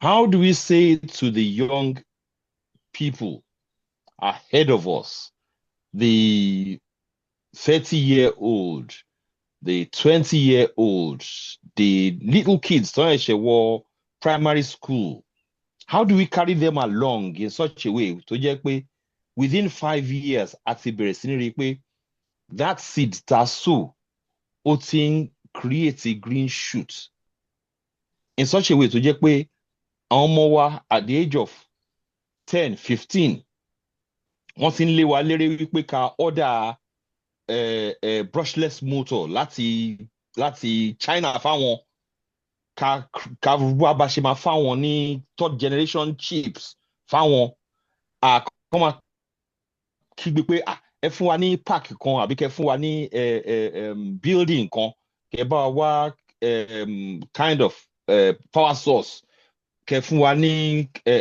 sources ibi tá a ti máa wo nǹkan tó ń ṣẹlẹ̀ all over the world káwa náà máa lò yẹn láti fi replicate technology tó ń grow. These things are not simple dreams. These are realities of the future tó jẹ́ pé àwọn ọmọ yẹn tá bá depend lé wọn tá bá fún wọn ní technology yẹn tá bá fún wọn ní opportunity yẹn ó dàbẹ̀ ni pé kéèyàn fi apá sí ara òròmọdìẹ chick kéèyàn wá dúró before long ẹ kàn rí pé ẹdìẹ tẹ fi wing sí ara ẹ tẹ fi feather sí ara ẹ ó ti di àṣà ó máa sọ. This is the prize tó yẹ ká máa dúró dè. This is the prize tó yẹ kí àwa máa look forward sí. It's going to be something kind of ecstatic pé kéèyàn máa wò pé àwọn ọmọ wa ló ń develop báyìí. And my prize gbogbo àwọn yẹ kó yẹ pé I was part of the group to enable àwọn ọmọ yẹn láti ẹ wo nǹkan tó ń ṣẹlẹ̀ pẹ̀lú máa tán sọ Ibrahim Traore ti ń create avenue fún àwọn èèyàn láti ní farabalẹ̀ kan nílé kan ní power source kan ní energy kan kẹ́tó mọ̀ ohun tó ṣẹlẹ̀ ó ti bẹ̀rẹ̀ sí fáwọn ọmọ ẹ̀ ní wings láti fly. This is the thing tó yẹ kí àwa náà ká máa look forward sí kó jẹ́ pé aspiration wa nìyẹn. Kárí àwọn ọmọ wa kó máa develop, kárí ìlú wa kó máa develop. But as much as the vision is there and the dream is there, kò ṣeé kàn ṣe bẹ́ẹ̀ yẹn and láti jump so many hurdles láti débẹ̀ yẹn and ó máa take a lot of sweat. Unfortunately, ó likely kó yẹ pé ó máa take some blood. Mi dẹ̀ fẹ́ underplay wípé it will take some blood. But at the end of the day, glory tó wà after ẹ̀. Ṣé glory ni wọ́n ní South Africa yẹn? No. Tí ọmọ àdùbúlẹ̀jà, if they can come together, glory tiwa máa ju ti South Africa lọ. South Africa ò ní glory kankan. America ní glory, but it was on dirty blood. UK ní glory, it is on dirty blood. Glory tiwa, refined glory ni, clean glory. But it requires us láti wà ready, láti di servant for future àwọn ọmọ wa. Some people have to be sacrificed for the good of the others. Sacrifice ti mo dẹ̀ mi ò pé bóyá à ń láti kú. Kò sígbà tí má kú ò ní kú, but it doesn't necessarily mean wípé we have to shed our own bloods or shed blood láti achieve it. Ẹ jẹ́ ká adopt ideology ọmọ àdùbúlẹ̀jà. Ká fi orí wa ja ìjà yẹn in such a way tó yẹ pé I pray to God jẹ́ kí n wà around in the next 10 years. But kí n wà around, kí n rí káwọn ọmọ wa kan ti máa fly, kan ti máa soar, kan ti máa achieve, kan máa accomplish, kan máa gbé orúkọ ilẹ̀ Yorùbá ga. But kí ni yóò lè jẹ́ lórí ahọ́n lásán? It takes work. Ọ̀rọ̀ tí not Professor Dr. Oyefule sọ yẹn, ó fún mi ní encouragement, ó lift me in a sense because ó dà yẹn pé there are times where pé tẹ́ bá ní the kind of aspiration tí ẹlòmíì ní, ó máa ń dàbẹ́ ní pé we just need another person and another person and another person kó tó di pé ẹ wá rí pé oṣù ọwọ̀ yẹn ti kún. Dream, vision tó bá di pé ó pọ̀ tí gbogbo adẹ̀ dùbúlẹ̀ ta kọrí síbi kan náà. Man, it's anyway, ẹ jẹ́ kí n fílẹ̀ bẹ́ẹ̀ yẹn. Àmọ́ mo hope pé bó ṣe ṣe lára mi ó ṣe lára tiyín náà. Just pé àwọn ọmọ wa, future wa is in our hands and we are doing something positive about it. And it's not about my personal vision. It's not about me. It's about us. Well, we are dreamer, Misha. Sure. Anyway, you are in agreement that if we have a shared vision, the likelihood of disunity. Oh, definitely. Absolutely. Absolutely. Ìfarasin ló ń jẹ́ bẹ́ẹ̀. Yes. Absolutely. At the moment, would it be appropriate to say that because we don't share ideology, that's why we're witnessing disunity and betrayal? Oh, yes. Àwọn kankan wà tó yẹ pé tá a bá highlight ẹ̀ ńgbà mi máa dàbẹ́ ní pé oníjọ̀gbọ̀n lèèyàn ni. But when you have a leader who is supposed to be at the apex of your organization, tí leader yẹn tó wá jáde tó wá ní àwa là ń ṣiṣẹ́ jù, it just ó máa ń burst bubble ni. Polarizing. Ó máa ń burst tó wá pò tiẹ̀ polarize ẹ̀ ni. It would have been better because, okay, maybe you create the avenue for competition. But when you actually do it, to yẹ fragmented, kò wá sí cohesion, kò sí nǹkankan. That is the failure on the part of the leader. Leader deficiency nìyẹn. So, ẹ jẹ́ ká kọ́gbọ́n from the past. It's not so much pé bóyá èèyàn fẹ́ máa put ẹnìkan down. Or no, that's not the point. The point is learning from our mistakes. Mistake yẹn dẹ̀ pọ̀. Tá a bá dẹ̀ recognize ẹ̀, a ní lè ṣàtúnṣe. Thank you. Ẹ ṣé. Sister Chino. Barrister Chinú Akínsọlá. Barrister Chinú.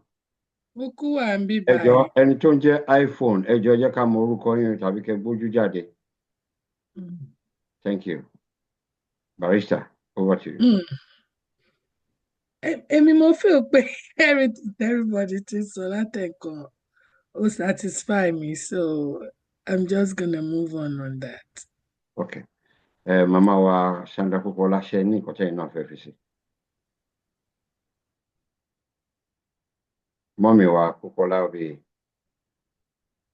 bàbá wa Tàlàbí tí mọ́mì bá ń ṣe nǹkan kan. Okay, mọ́mì ti padà. Yeah, Sorry. that's okay. Getting dark. So mo lọ turn on. Okay. Ṣé mo ní nǹkan tí mo fẹ́ sọ lórí ẹ̀? Ẹ jẹ́ kí n gbé lọ practical rather than be the dreamer who is my brothers tí wọ́n ti sọ̀rọ̀ síwájú. You have to join me in this dream, ma. Mo sorry, láti join wa nínú dream It's yìí. difficult. Just tell us your dream. I Kẹ́ wá padà wá find di practical. Oh, my dream is actually Yoruba nation now guarded. Kí gbogbo everybody kí wọ́n fi Yoruba nation sílẹ̀ fún wa. Ká wá tún tò fúnra wa. I don't know how we can get there, but that is my dream. Because we've got too many people at the moment just trying to mess things up. Nǹkan tẹ́mi fẹ́ fi kún ni pé I think pé gbogbo wa ṣì ń suffer as Africans from the issue of slavery, and àti deal pẹ̀lú ẹ̀ as a continent, as a group of people, and that slavery goes on until now, today, as we speak, and will carry on going until we get to a point where we recover ourselves. Mo dẹ̀ hope pé àwọn ọmọ wa tó ń bọ̀ lẹ́yìn wa, because we can only hope pé àwọn ọmọ wa tó ń bọ̀ lẹ́yìn wa will do it for us. Because question tẹ́ béèrè yẹn, I see it in different ways. Disunity wà nítorí trauma that you go through, and I mentioned trauma before, PTSD, as a people, where some were kept in the house, some were kept in the field, and the ones in the house were overseeing the field and beating the ones outside and all of those kind of things. And this unhealthy competition and unhealthy way of life was created, and Ode carry wa along, knowing that even àwọn tá pè pé wọ́n jẹ́ ara wa, àwọn ni wọ́n tà wá as well fún a glass of wine or whatever, useless things. So because of that trauma, tá ti deal pẹ̀lú as a people, we find unity a challenge in every sphere of our lives. We find unity, although wọ́n máa sọ pé gbogbo wa lè sùn síbì kan náà, a lè sùn ká kọrí síbì kan náà. But that is not what unity means, because àwọn ẹlòmíì máa misunderstand saying it for something else. We can have, as Dr. Yefule sọ lẹ́ẹ̀kan yẹn, unity of purpose, which is a sọ pé gbogbo wa lọ sí, and I'll come with your dream, gbogbo wa a lọ sí moon, gbogbo wa gbà bẹ́ẹ̀ pé a máa lọ sí moon, because one person decides, actually, I fancy Yoruba nation, Yoruba people, finding our way to the moon so that we can improve ourselves and our knowledge like everybody else, because we have the capacity. And we all take that to mean we're joining forces, we have that vision, we're behind it, and we're doing everything that we can to realize that vision. That's idealistic idea right now. The practical issue tá ní right now ni unity yẹn. Àti ní unity of purpose. Àti ní solidarity of purpose. Bí Dr. Yefule ṣe sọ lẹ́ẹ̀kan yẹn. Because ẹ̀rọ àwọn èèyàn kan tó máa sọ pé Yorùbá nation làwọn, ẹ̀rọ àwọn èèyàn kan tó máa sọ pé Afẹ́nifẹ́re làwọn, àwọn ò ṣe Yorùbá nation, mi ò mọ bó ṣe lè jẹ́ Afẹ́nifẹ́re. in Yoruba land, but ó fẹ́ ire fún Yoruba people necessarily by leaving that place called contraption, Nigeria. It's very complex. It's very, very complex. So that unity, yẹn àkọ́kọ́ láti ṣiṣẹ́ lórí ẹ̀. Mo fẹ́ jẹ́ sọ pé ní 2013, torí àwọn tó fẹ́ ta fẹ́ unite pọ̀ pẹ̀lú yìí, àwọn right now gan fúnra wọn mọbi tí wọ́n ń lọ. And àwọn ni mo rí in my vision, in my dream of future, pé wọ́n bọ̀ láti wá dà nǹkan rú. Ní 2013 February, àwọn tó pera wọn ní Action Congress of Nigeria, Congress for Progressive Change, All Nigeria People's Party, and a fraction of All Progressives Grand Alliance, wọ́n join forces pé àwọn fẹ́ come together, wọ́n á pera wọn ní APC. That's what, 12 years ago?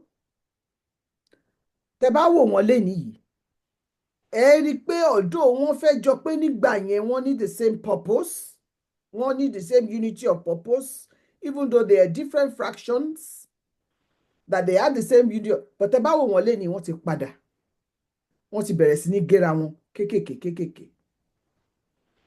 Ìtorí ẹ̀ ni ẹ̀rù ṣe ń bà mí lénìí yìí fún àwa ọmọ Yorùbá, tí a bá fi ọkàn kan ṣe ìkan náà, tó jẹ́ pé à ń lo our selfish interest, our self-centered ambition láti pawọ́pọ̀ to become Yoruba nation.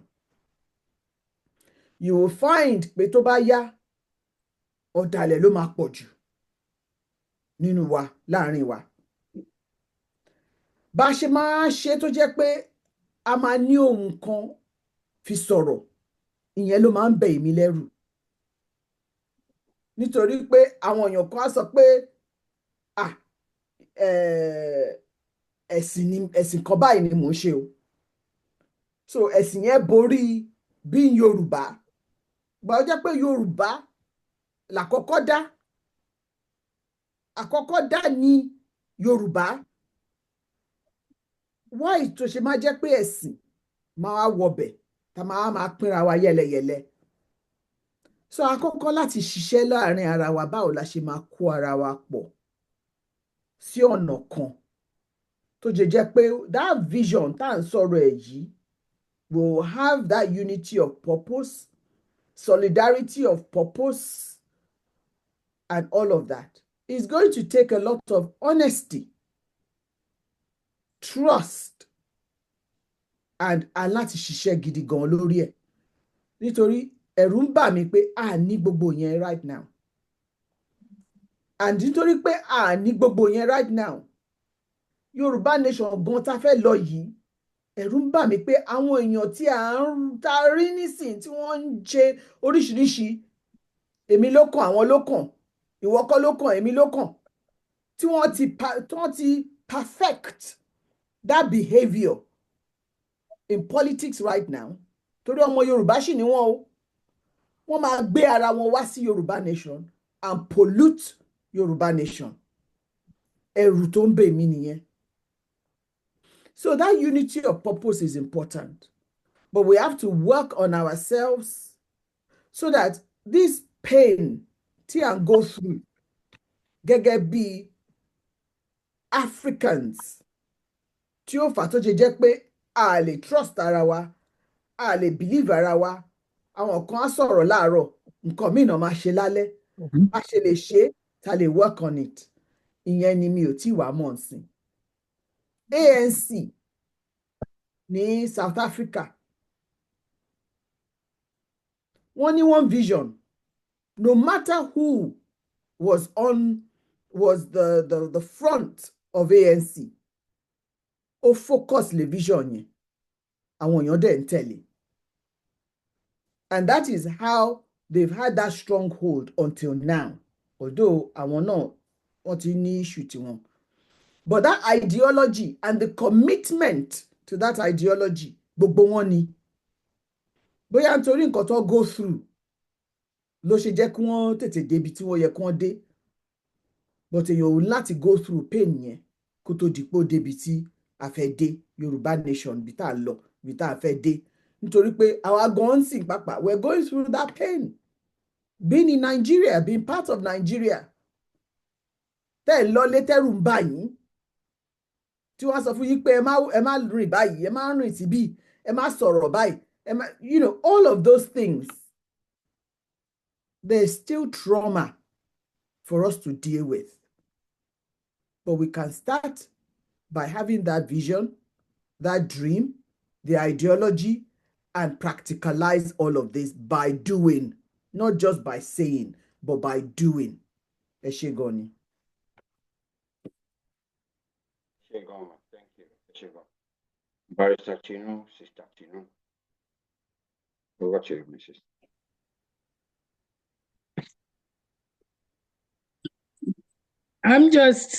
I'm not short for words, but nǹkan tó ń gbénú mi this last 2-3 weeks ó le gan ni. But mi dẹ̀ fẹ́ share, but mo feel pé gbogbo nǹkan tá a ti ń sọ, because I really don't know what will be a new thing for me to say lórí whether it's this topic or another topic, the one you treated last week, àti bẹ́ẹ̀ lọ. It's just, sir. Yorùbá ní àlá kì í bọmọ lẹ́rù kó má lè. No, mo lè rọ̀. Mo lè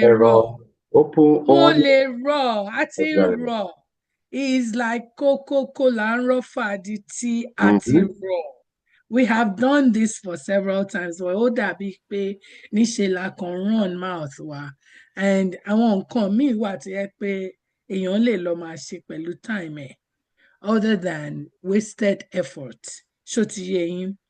But tó bá fi dídà tèmi, to adopt everything to everybody saw. One vital thing tí mo fẹ́ ká take away from this ni pé in that Yoruba nation of ours, táwa bára wa ń bẹ̀. I want ẹni tó bá ṣẹ̀, ìka tó bá ti ṣẹ̀ kó bá gé ni.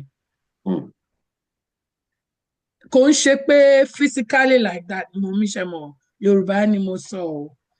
Ká má rò bíi pé party kan ló wà, organization kan ló belong sí, èmi ni Yorùbá Alliance, èmi ni olóògbówó affiliation, èmi ni ọmọ Iléṣà Ìjẹ̀ṣà parapọ̀, èmi ni ọmọ ẹ mọ̀ pé bàbá ẹ̀ ló ní kinní kan yẹn. No. Barrister ni o.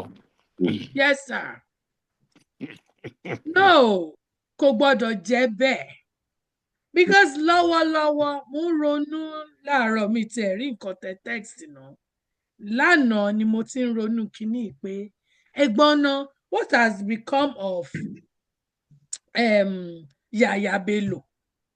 What has become of young person wa tí wọ́n fi ṣe head of youth kinní kan ní tàbí ṣe minister àbí commissioner minister tiẹ̀ náà, because it's at the federal level. Tán ló kówó kọ̀ọ̀kan tóbìnrin wọn àtọkùnrin. What has become of all these people that are accused? No, it's accusatorial, yeah. But bẹ́ẹ̀ ṣe ń deal pẹ̀lú Yaya Bello, bẹ́ẹ̀ kọ́ lẹ̀ ń deal pẹ̀lú Fubara. Nǹkan tẹ́ ẹ ṣe fún Natasha Àpótí Ìdúàgà, òun kọ́ lẹ̀ ń ṣe fún ẹlòmíì, nítorí pé some equations, some factors, the law in Nigeria to us is so misguided, is so misdirected, is so misinterpreted. So kò sí, it's like mi mọ̀ bóyá orí bí ẹni tó sọ ni pé orí wọn ò pé ni o, or wọ́n ti gbé ṣù mí ni o, or anything kan tí ẹ ń lọ sìn ni. Ẹ wò, ẹ̀yin lẹ tọwọ́ bọ̀ mí lẹ́nu o.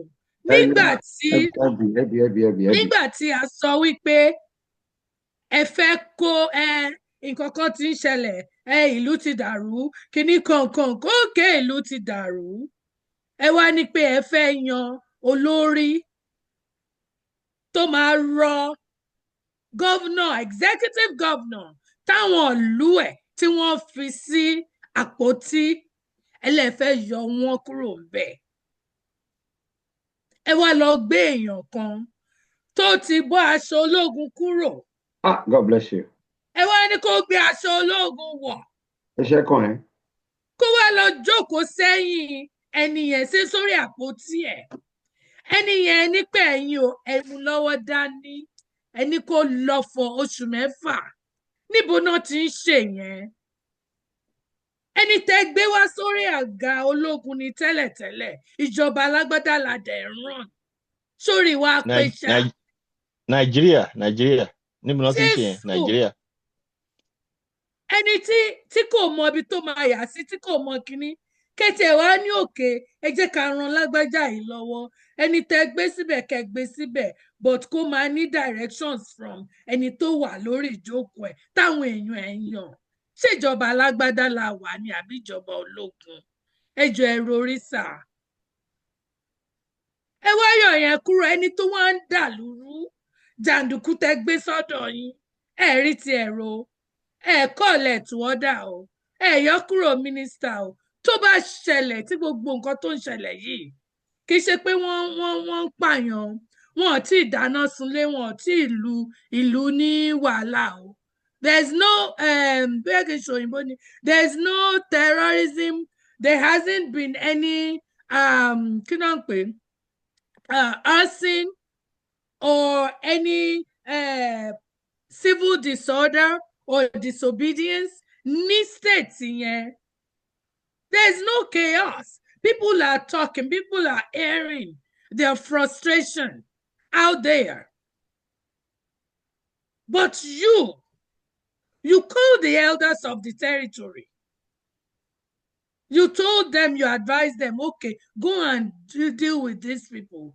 Go and bring them together. Let peace reign, let peace prevail. But you had to turn around.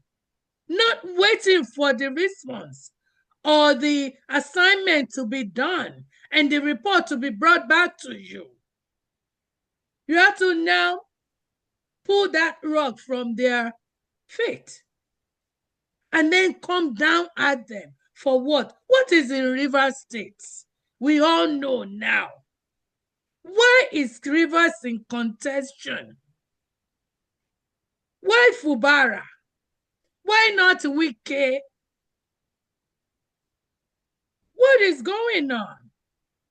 And then the General Assembly, we all know, we've said this thing on this forum before, that 12 to 31, no mache. And I say 12 to 3 more. Because that was Shagari's. But this one, 2/3 quorum, lè get it, and she voice voting. And ṣoríṣiríṣi lè listen to opposition and to suppress the press, suppress everybody. What is going on?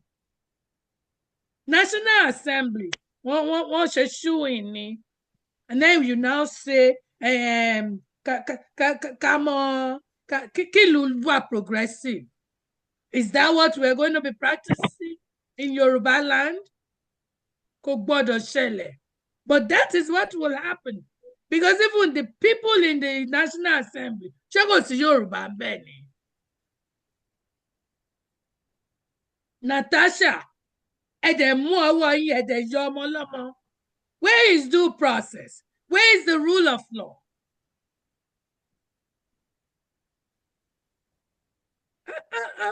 I have so much in my mind. I don't even know which one to direct. It's too much. It's too much. But in a nutshell, òfin tó bá ìka tó bá ṣẹ̀ kó bá gé ni. Ẹni tó bá ti ṣe, you do the crime, you do the crime, you will do the time. And this type of law tó bá bá òun ló máa bá bí, òun ló máa bá mi wí Àsínú Àjàó Akínsọlá, òun ló gbọ́dọ̀ kọ́ Barrister Ògèdèngbé Degbe, òun ló gbọ́dọ̀ kan Àmọ̀tẹ́kùn. Everybody, it should be the same standard, the same yardstick. And gbogbo agencies, I need 3 branches of the government. Wọ́n gbọ́dọ̀ wà. Yeah, they are equal branches, but each one of them have to be independent of each other. Kí ló dé? Ẹ dẹ̀ ń káwọn èèyàn lọ́wọ́ sẹ́yìn. We see this thing but it's so in your face type. Every day. Àwa à ń fira wa wé wọn nílùú òyìnbó. Orí wọn ti yí ìlú òyìnbó náà.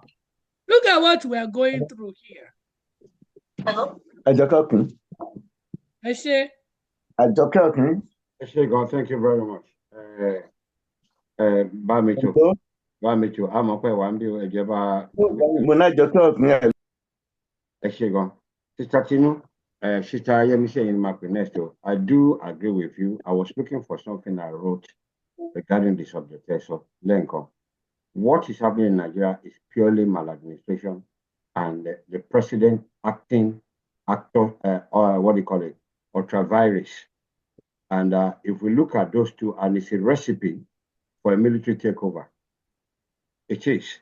A lot of people may not know it now. If you're going to continuously use the power beyond that which you've been given by Constitution, and you're declaring state of emergency, and you're bringing ex-military officer back, you're playing into the hand of those that want to have you roasted. Exactly. So that's what I see. Because from a military officer here, state of emergency here and there. What is stopping them from just saying, I'll correct here, who be teacher? Fella said double wahala for dead body. Yes, and you now dead body. Yes. Teacher, I go let you know. So this is what he's doing. There's no absolute power. Absolute. So I do feel you in respect of the way two people have been treated. Yaya Bello, who paid for the education of his unborn children in advance, and it's no grandpa, and the woman is speaking the truth.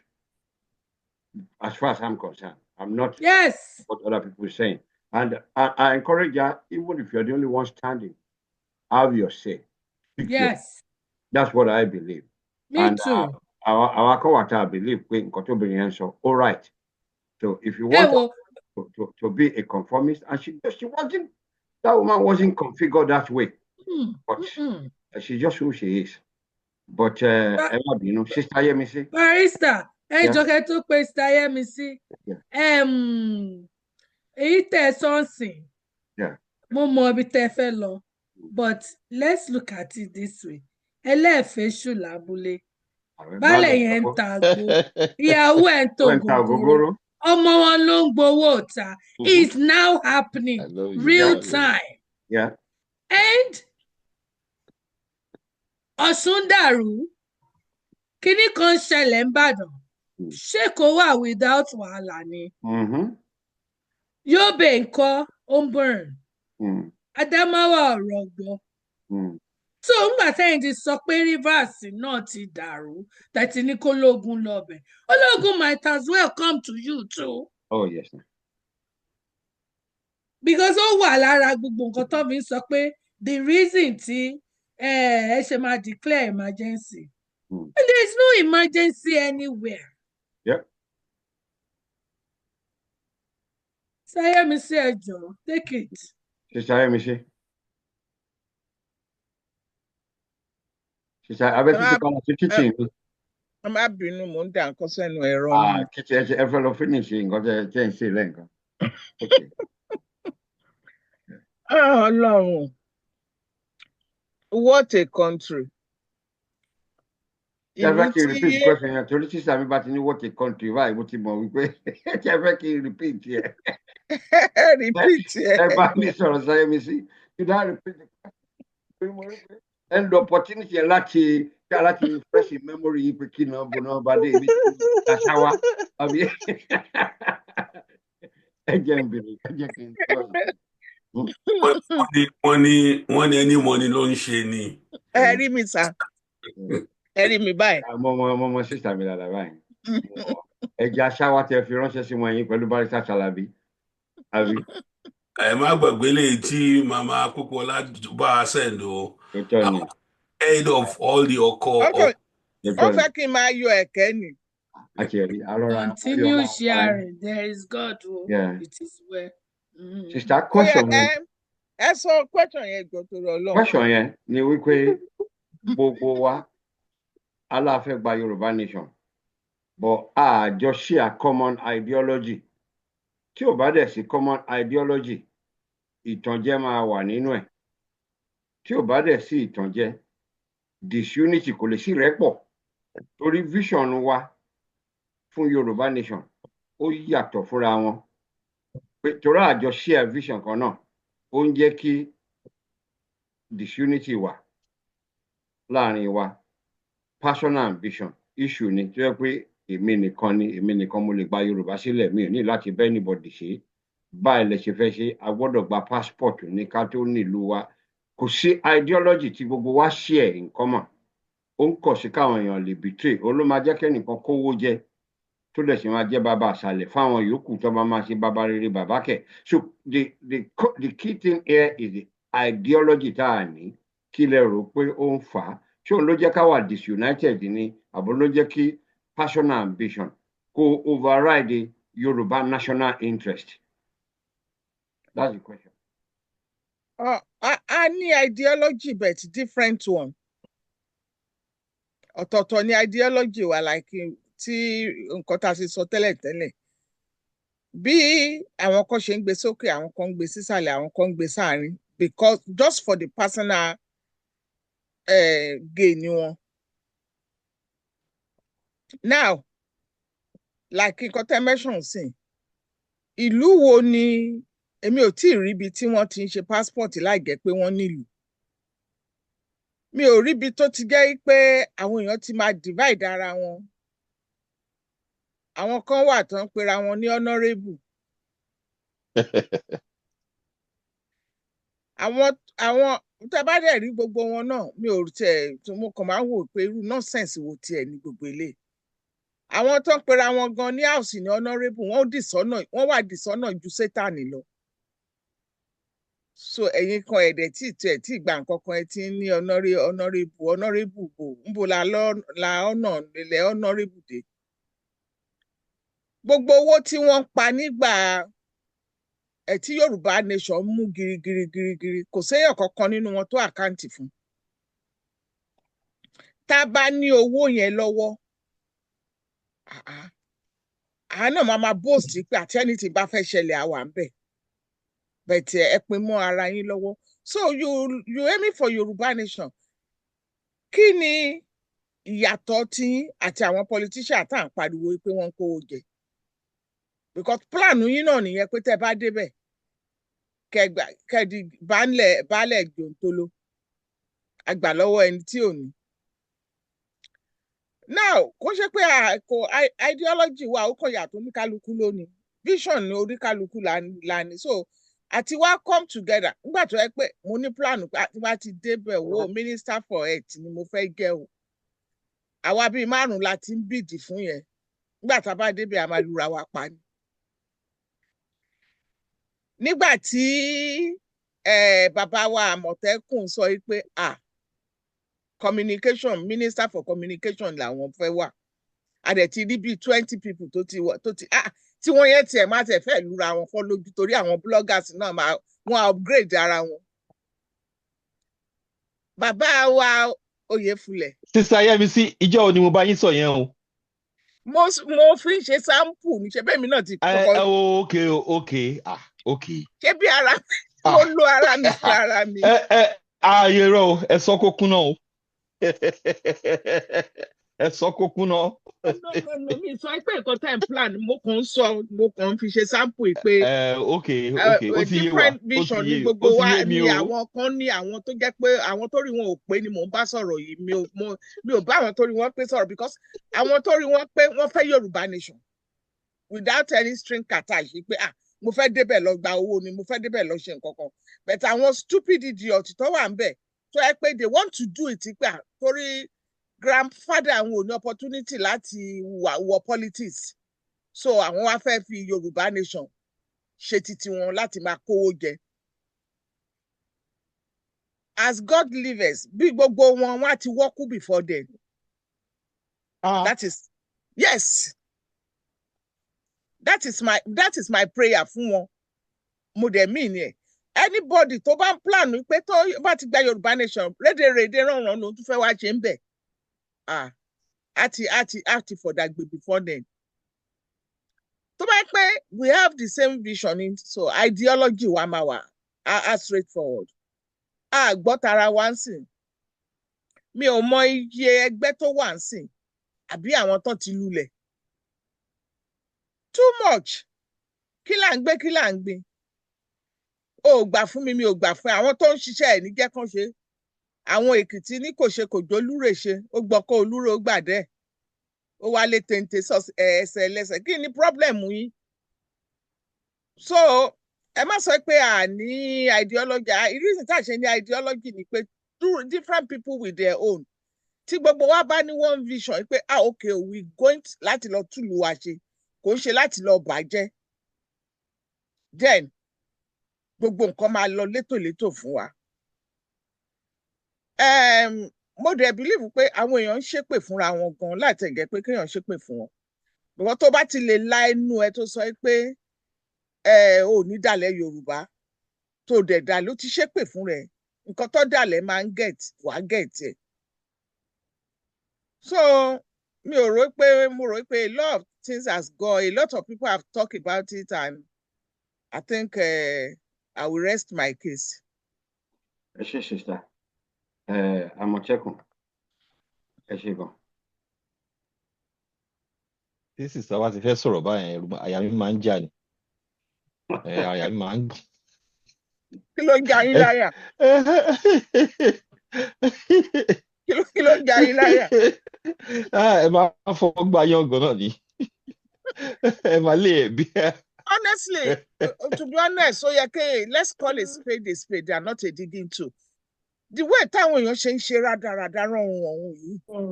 Nǹkan tó yẹ kó take wa ní 3 years.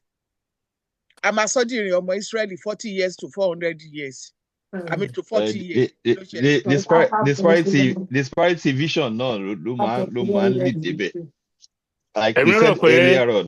Èmi rò pé ìyálóde àdàbọ̀ náà ní à ń kùngbẹ́ ni. Iná ń jó ẹyẹ lọ. Daddy, it's good to tell them the truth because Daddy ti lose mi bẹ̀ yẹn o. Owó yẹn ó ní agbára. Ó ní àyàyà. Anyway, Barrister Ògèdèngbé, ẹ rán mi létí question jàre. Mi ò lè dúró kí Dr. Yefule sọ̀rọ̀. Mi ò lè dúró. Wọ́n ti dáhùn question yẹn. Wọ́n ti dáhùn. Kí ni question tẹ́ fẹ́ kéjì wá sọ sí? Ẹjọ́ Àmọ̀tẹ́kùn, ẹmọ tó ṣẹlẹ̀. Ṣé ní Dr. Yefule? Mọ́mí wa Pópóọlá. Ó dà pé and few of you àmì ò ń dárúkọ mọ́. Ẹ máa ń lo diplomacy. Ẹnu tèmi ò ní filter. Well, madam, that's why you're the most important part of this panel. Oh, yes. Very, very important. Very, very. Ẹni tí ò bá understand Dr. Yefule ló máa ń believe pé wọn kì í call a spade a spade. Èèyàn láti listen dáadáa láti understand nǹkan tó máa ń jáde lẹ́nu wọn. Then having said that, ìyá wa mo máa like ìjọ tán wé gèlè yẹn mo pé who is this ta lè léyìí ó dà yẹn pé mo kàn random person kan ló wọ̀ but wọ́n ti ṣe orílẹ̀ báyìí antenna ti tàn lẹ̀ nìyẹn so àwọn náà wọ́n máa ń ní moments wọn so wọ́n á kàn fọ́ ní bákan.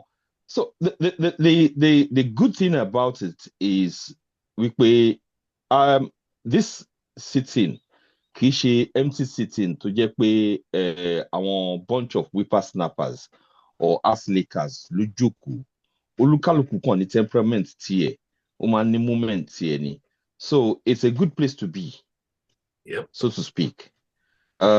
Olúkálùkù máa ní moment ẹ̀ ó dẹ̀ máa ní ideology ẹ̀ and the man feed off each other. So from that point of view, I've been around. I've been around, and I hear more than nǹkan tó máa ń jáde lẹ́nu mi gangan, but nǹkan táwọn èèyàn máa ń sọ ó máa ń impact me more than nǹkan tí èmi máa sọ. So from that point of view, ẹ jẹ́ kí n sọ nǹkan tó máa impact yín màá ní. kẹ́kẹ́ rẹ̀ nǹkan tó máa impact yín ni mo fẹ́ lọ yín sìn yìí kẹ́lẹ́ bá wa impact àwọn ọmọ wa tó máa wo kíní yìí ẹ ṣe gan. So movement often collapse or lose their way. Right? So what role does a shared ideology play in protecting a struggle from disunity and personal ambition? No. Question is not as vigorous as it sounds, because more or less at the answer. Dr. Yefule sọ ọ̀rọ̀ kan lẹ́ẹ̀kan, tí a bá ti make purpose wa commonable, ó wà easier fún wa láti ní vision, common vision. Ìgbà tó bá ti di pé àwọn kan ò ní wealth of vision yẹn, ló máa ń di pé disparity máa ń wà. For instance, I can put my hand on my heart. Ibi tá wà lénìí, tá bá wo core tí we're supposed to be looking at, tó ń lead ìrìn àjò yìí, there's no selflessness níbẹ̀. It's a case of let's protect this unit for my own sake. Just in case pé tó bá lè lọ ṣẹlẹ̀, èmi náà màá rí tèmi jẹ ń bẹ̀. We are not focusing on the integrity of the unit láti gbé wa débẹ̀. And behind that, lẹ́yìn yẹn ni attitude wípé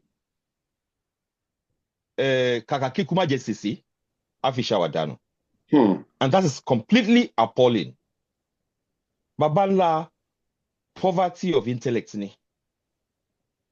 Poverty of altruism òun ni. Because ibi tá a bá dé sìn, àfẹ́ntó lack that political and social intelligence ló máa gbé credit fún core yẹn láti sọ pé that core has been radiating goodness. Kò radiate goodness kankan. Retrogression, poison ló ń radiate. Ìfàsẹ́yìn ló ń radiate. Kò radiate ìtẹ̀síwájú, progress. There's no foresight níbẹ̀. Foresight, the progressive foresight to Simbe, rárá. It's actually empty. But just on the off chance, which is impossible, and you want to protect core yẹn, it will not happen. Because ẹni tó bá ní enough intellect, a mọ̀ yìí pé the longer we hold on to an empty barrel, the longer tó yẹ pé à ń fi àyè lẹ̀ fún àwọn tó jẹ́ pé they are professional misleaders tó máa take over ìrìn àjò yẹn when the time is right. Because nǹkan purpose wa nísìnyí is to create a refurbished ethos. Ethos tó jẹ́ pé when we get to the point tó jẹ́ pé Yorùbá nation máa bẹ̀rẹ̀ àti ní constitution, that unwritten constitution àti ní. It's always best to have an unwritten constitution before you have a written constitution. But bá ṣe wà yìí, it is me, myself, and I. There are people out there, they are protecting that core. And when I say core, anything tó wà around Baba Akintoye ni mò ń sọ fún yín nípa ẹ̀. They are protecting that core just in case wípé tó bá ṣẹlẹ̀, which is an impossibility, kò lè ṣẹlẹ̀. Because mo fi dá yín lójú lénìí, if you try to match that core, ìyẹn Baba Akintoye pẹ̀lú Makinde will beat him hands down. and all of them will lose out. What is the point? But tẹ́ bá ṣe nǹkan tó dá sílẹ̀ fún eventuality, àwọn èèyàn yín will gain out of it. Don't look at your personal gain. If it's a problem, this is where we don't have vision. That is not vision.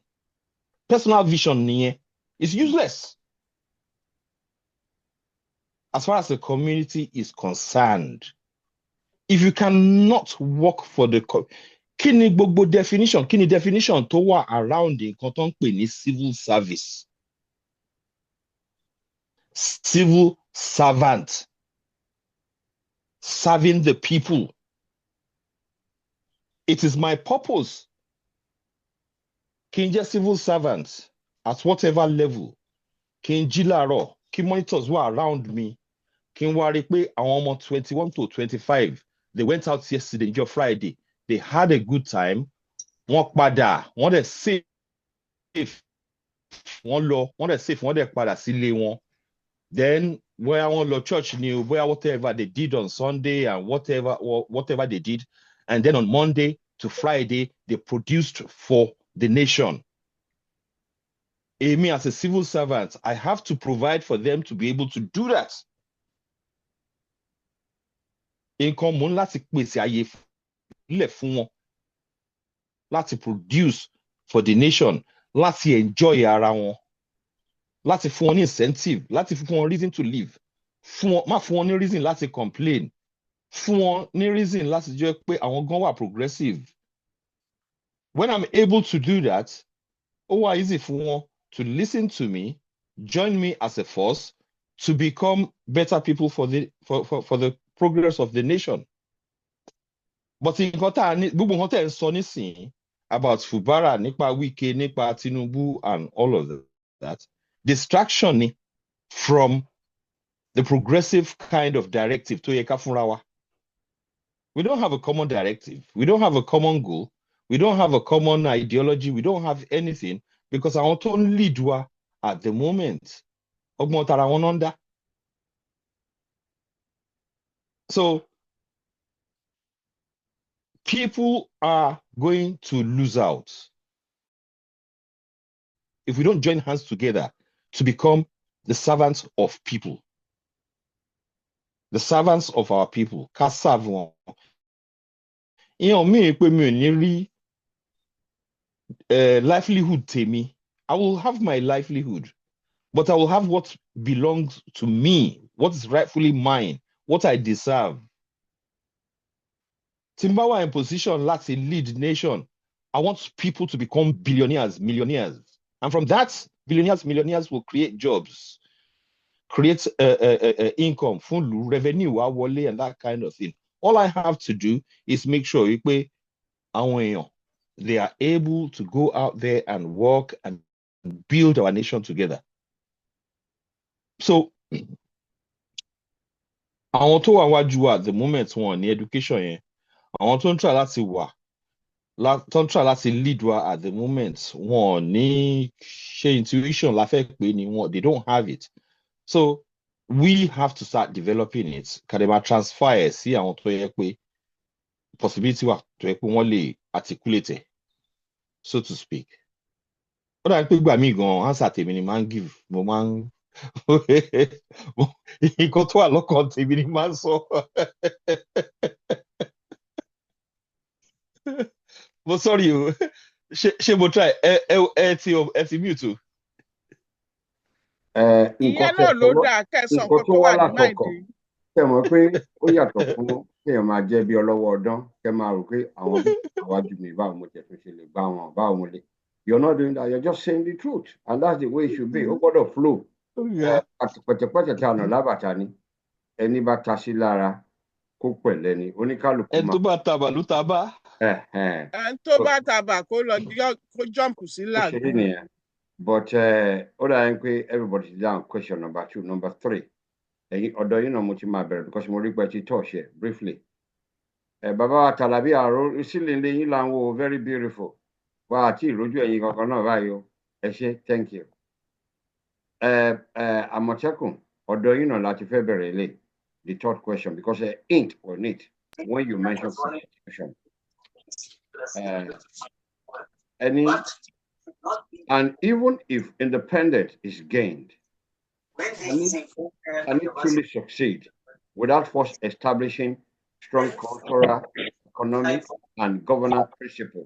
Background ẹnìkan pariwo ń bẹ̀ yẹn. Oh, okay. So the question is, and even if independence is gained, that means we got to a level that we're able to exercise our inalienable rights to self-determination.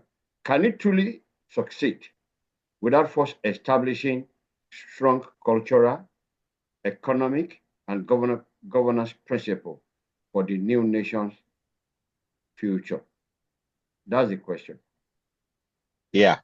Ó dà pé ó ti common sí gbogbo wa within the last 5 years tó jẹ́ pé a ti ń jabla ẹnu afẹ́ Yorùbá nation ayé, and nobody, well, let me not say nobody, let me go back to that core yẹn whoever jáde rí kó fún wa ní any kind of submission wípé dream táwọn ní fún future lélẹ̀.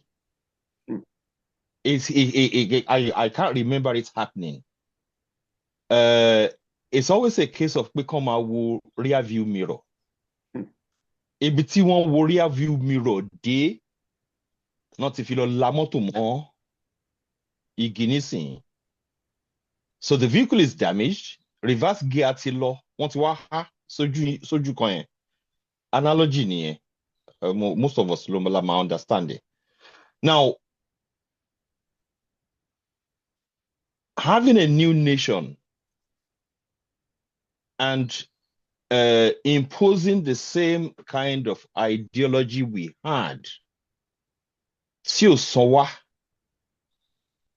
is tantamount to going back to ibi tá ti ń bọ̀. Tí declare fúnra wa pé what's our plan for the future? Ọ̀tọ̀ ní ká gba Yorùbá nation. Ọ̀tọ̀ ní kí ni aspiration wa, kí ni ambition wa, bá la ṣe fẹ́ articulate. And this is the kind of thing tó yẹ pé ó yẹ ká ti máa prepare sílẹ̀.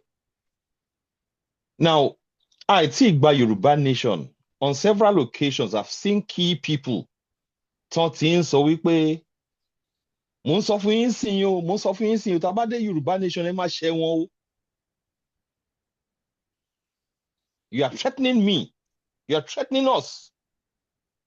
Kó tó di pé a débẹ̀. Which means you are telling me you are going to run an anarchy, a dictatorship, a repressive system. Why would I agree to that? But tó wá yẹ pé ó padà wá sọ fún mi kó máa fún mi ní kind of dreams tèmi náà ní. Dr. Oyefule sọ lẹ́ẹ̀kan yẹn pé àwọn fẹ́ rí space station. That is good. Sister, wọ́n mention lẹ́ẹ̀kan pé irú nǹkan tí Ibrahim Traore ń ṣe tó kàn, in fact, ibi tèmi tún ronú dé, mo ti wo experience tí ó ṣẹlẹ̀ ní UK nígbà tó ń kọ́ high rise, wọ́n manage dáadáa. It became a big problem. It became urban jungles because wọ́n try láti integrate different demography into their states. Ó wá sọ di wàhálà. So it would be a case of pé ẹ kọ́kọ́ flood ibẹ̀ pẹ̀lú civil servants náà. Kó tó di pé ẹ wá gbé àwọn classes tó kù síbẹ̀.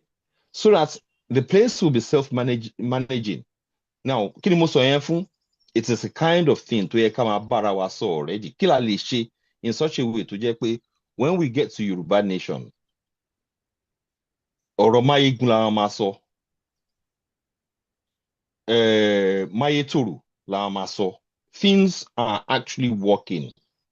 But gbogbo nǹkan tá à ń sọ, we're not promising ourselves anything. We're not creating a political contract, a social contract, a economic contract. A kàn ń pariwo ní à ń lọ Yorùbá nation, à ń lọ Yorùbá nation. but with the same kind of ethos tá a gbé kúrò ní Nàìjíríà.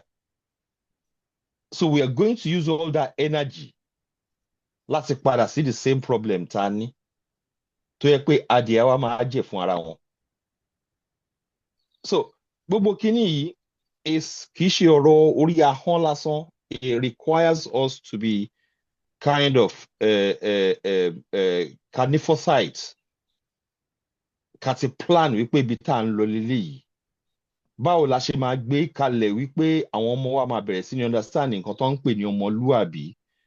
Báwo la ṣe máa lo ọmọlúàbí láti sustain society wa. Báwo la ṣe máa ṣe in such a way tó jẹ́ pé ẹnìkan mention nǹkan kan lẹ́ẹ̀kan yẹn pé ìka tó bá ṣẹ̀ lọ bá máa gé. Ìka tó bá ṣẹ̀ gé. Kó set example. So we have everything there tó yẹ pé a lè work on bringing it together. Ká sọ di code, ká codify ẹ̀, ká prepare fáwọn èèyàn. Káwọn èèyàn á rí pé yes, progress wà yín báyìí, ìlọsíwájú wà yín báyìí. Ìyẹn ló máa jẹ́ káwọn èèyàn fi support movement now.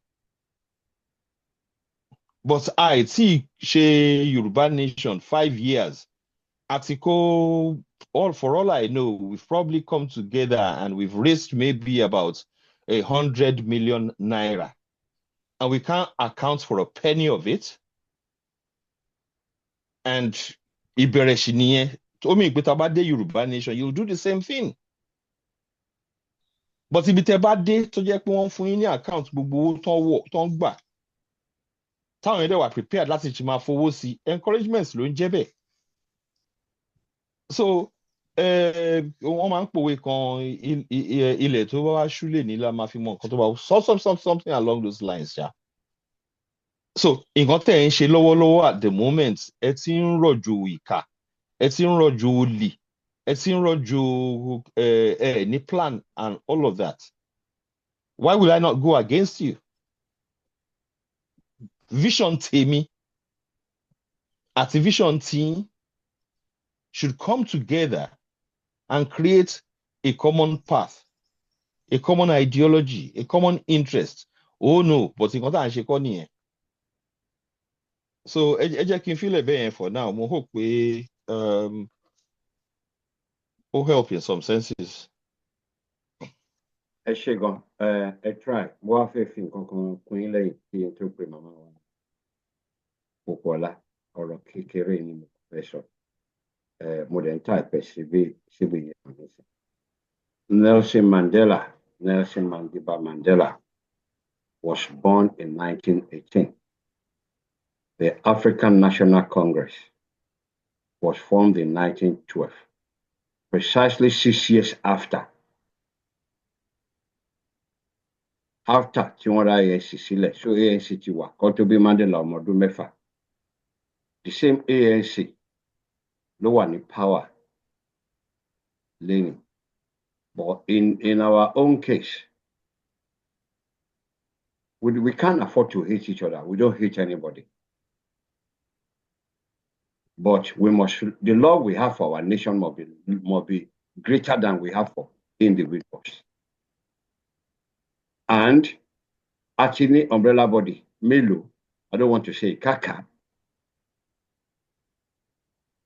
Example kan nìyẹn, 6 years, ọmọ ọdún mẹ́fà. Àbí ọdún mẹ́fà lẹ́yìn ìgbà tó ń dá ẹgbẹ́ yẹn sílẹ̀, ẹgbẹ́ ti wà, ó tún outlive ẹ̀. But ní títí wá, umbrella body mélòó la ti ní? Kárò dáadáa. Màmá wa Sandra Kúkọ́lá ìjọ, question yẹn tó bá fẹ́ kí n tún kà. The third question. Or if not, mo ní question yẹn bí mo kọ sílẹ̀ bí. Mi ò rò pé any nation lè succeed after independence tí wọ́n bá ní gbogbo àwọn nǹkan tẹ́ kà sílẹ̀ yẹn, tí wọ́n ní in place. Not only kan ní in place, wọ́n á ti bá jíròrò ẹ̀ long before that independence. Nígbà tí wọ́n fún wa ní independence 1960, èmi ò rò pé October 1st wọ́n ṣe bẹ̀rẹ̀ sí ní put gbogbo plan yẹn together. They would have been thinking about it for years. And they would have been signing it. They would have been consulting with some people, probably not all, but some people to get consensus, to get agreement. Pé nǹkan tá a fẹ́ gangan ni bó ṣe máa rí ní nǹkan kan. So tá a bá establish strong culture, ṣé culture wa tó ti wà diluted nísìn tó jẹ́ pé ọmọlúàbí wa, some people have it, some people don't have it. Some people don't even remember what it means. Àwọn ọmọ míì sì tí wọ́n tó ń dàgbà ṣàṣà ní inú wọn ló máa mọ̀ because gbogbo àwọn sayings tí wọ́n ń kọ́ wa ńgbà tá a wà kékeré ní ilé ìwé àti ní ilé àti nínú orin tó bá ń gbọ́ orin nǹkan rédíò ìgbà òkùnkùn bàbá ṣàsùn kò sí gbogbo yẹn mọ́ nsìn. Wọ́n ti dilute culture wa tó jẹ́ pé it's very difficult láti recognize àwa ọmọ Yorùbá ń gbà mí yàtọ̀ sí pé ó wà ń bẹ business tó yẹ pé wọ́n mọ̀ wá fún. You know, ẹ̀rù ò bá anybody mọ́ ń sìn à ń wojú àgbà ní anyhow àgbà gan ò tiẹ̀ wá hùwà bí àgbà mọ́ ó wà lọ́jà orí ọmọ ti wọ́ dànù kò tiẹ̀ wo bẹ̀ because nǹkan tó fẹ́ jẹ ló ń rò. You know, it's so much and mo really nǹkan tí Sister Tinu sọ lẹ́ẹ̀kan yẹn ó strike a chord sí mi gidi gan ni pé she sounded like she was tired of us just repeating ourselves like a broken record when we know the danger ahead of us. There's huge dangers ahead of us as Yoruba people because àti ìbára wa sọ̀rọ̀ àti ìtò ọ̀nà wa bó ṣe yẹ kí a tò ọ̀nà wa àti ìfi ara wa hàn bó ṣe yẹ ká hùwà à ń hùwà bíi ọmọ tí ò tiẹ̀ ní ẹ̀kọ́ in some cases àlẹ́kọ̀ọ́ I mean àwa ní ilé ẹ̀kọ́ ti bẹ̀rẹ̀. I want to believe that as a continent ọ̀dọ̀ Yorùbá ní ẹ̀kọ́ ti bẹ̀rẹ̀ how to behave tó jẹ́ pé àwọn èèyàn gan tí wọ́n tán yí wa ká wọ́n pé àwọn èèyàn yìí máa yàtọ̀ o. Nígbà tẹ́ bá lọ abroad nǹkan kan àwọn wo lẹ̀ ń rí bẹ́ẹ̀ jù Yorùbá. So tó bá fẹ́ describe àwọn èèyàn dúdú àwa ni wọ́n ń lò láti fi describe but àti lose a lot of that. So pé tá bá gba independence wa pé àní ní láti ṣiṣẹ́ sí gbogbo àwọn nǹkan bẹ́ẹ̀ yẹn à ń tọ́ra wa ní o iṣẹ́ gidi gan ó wà lọ́wọ́ wa ìsìn dẹ̀ láti máa bẹ̀rẹ̀ sí ní mọ̀ bó ṣe máa rí ní ilẹ̀ ìlérí tá ń lọ. Ìtorí ẹ̀ la ṣe máa ń pariwo lórí ibi pé I need a leader. We need a Yoruba nation leader tí ó máa jẹ́ the epitome of Yoruba in every sense of the word Yoruba. Tó máa fi hàn wá bó ṣe yẹ ká ṣe hùwà. Tó máa fi hàn wá bá ṣe máa sọ̀rọ̀. Bó bá ṣe hàn wá bá ṣe máa bùgá ara wa. Because that's who we are. We've lost it. Nísìnyí a ti di tọ́rọ́ kọ́bọ̀. Anyhow do ni anybody will just come fọwọ́ gbá wa létí àti bá wọn lọ. It's all about money. We've lost our values. Our values was never based on money but orúkọ. Who you are and who you are as a Yoruba person orúkọ ẹ ju wúrà àti fàdákà lọ. But not now. Owó ṣá ni. Owó ló wà ń di gbogbo wàhálà tó ń ṣẹlẹ̀ ní Nàìjíríà right now. Àwọn wo ló dẹ̀ wà nídìí kìíní yìí tó ti wà ń bẹ̀ látayébáyé ọmọ Yorùbá pẹ̀lú wọn. Àwọn yẹn náà ni wọ́n máa wá náà máa sọ pé àwọn fẹ́ bùgá lé wa lórí tó bá yá nítorí pé àwọn ní owó yìí àwọn ní influence yìí àti kékeré wọn àti àgbà wọn the same thing aláti bára wa sòótọ́ pé ṣé bá ṣe máa bá lọ nìyí nígbà wo la máa yí padà nínú gbogbo ìwà burúkú tó wà lọ́wọ́ wa ọ̀nà wo là ń tọ́ àwọn ọmọ yìí sí bá ṣe ń tọ̀ wọ́n sí tẹ́ bá wò ó nígbà tí Rwanda tí wọ́n ní gbogbo wàhálà tí wọ́n ní gbà yìí àwọn yẹlẹyẹlẹ after the 1994 genocide ìjọba wọn ó prioritize unity ìlú based on the culture and ethnicity pé kí wọ́n má bára wọn jà mọ́ because ìyẹn ó wà very very important kí ìlú lè tòrò àwa Yorùbá tá à ń bára wa jà left right and center nítorí owó nítorí èèyàn kan fún mi lówó ju eléyìí lọ mo fẹ́ ṣe eléyìí ju eléyìí ju ẹ̀kọ́ lọ mo fẹ́ ṣe gẹ́gẹ́gẹ́ asán ni gbogbo ẹ̀ o asán ni because tá a bá continue láti máa ṣe bẹ́ẹ̀ àwa ni a máa tara wa pátápátá tán we would have no dignity left we would have nothing to show for our existence completely wiped so àwọn àgbààgbà wa ń sìn tí wọ́n rò pé bóyá kò kàn wọ́n mi ò mọ lẹ́gẹ̀sì wo ni àwọn fẹ́ fi sílẹ̀ fún àwọn ọmọ wọn mi ò mọ lẹ́gẹ̀sì wo wọ́n fẹ́ fi sílẹ̀ fún ìran Yorùbá tó ń bọ̀ a máa ń fira wa wé Singapore tẹ bá gbọ́ tó bá yá tó wọ́n á sọ̀rọ̀ tán ní Nàìjíríà wá ní àwọn àti Singapore àjọ bẹ̀rẹ̀ ní nǹkan kan bọ́ wọ́n gbé orí wọn pọ̀ wọ́n bá ara wọn sọ̀rọ̀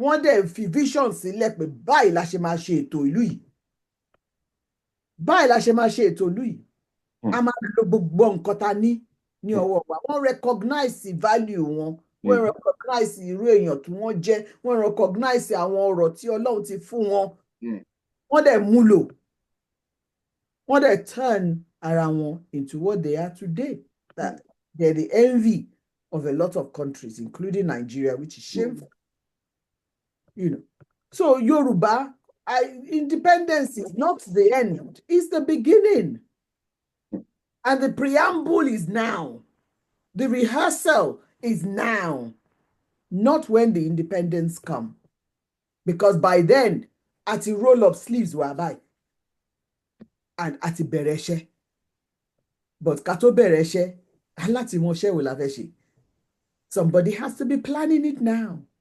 This is the time that we should be planning for Yoruba nation now in every sense of it as we need it.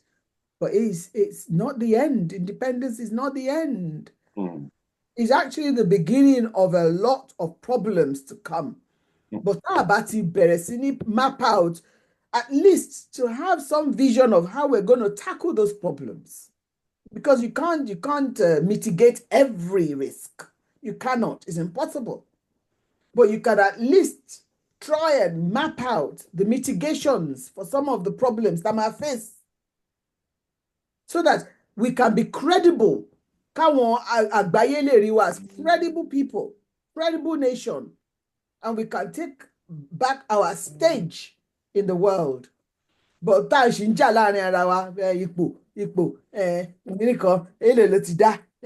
oh my goodness. Mediocre. Sorry. Thank you very much. Emma Bino. Okay. Emma Bino. Sister Sandra, elle so buga ele kan si. Ó ní bẹ́ ṣe máa ń sọ tó jẹ́ pé just one more time. I mean Bugatti now. Bugatti. Ó yẹ ká máa fún àwọn èèyàn ní award fún Buga.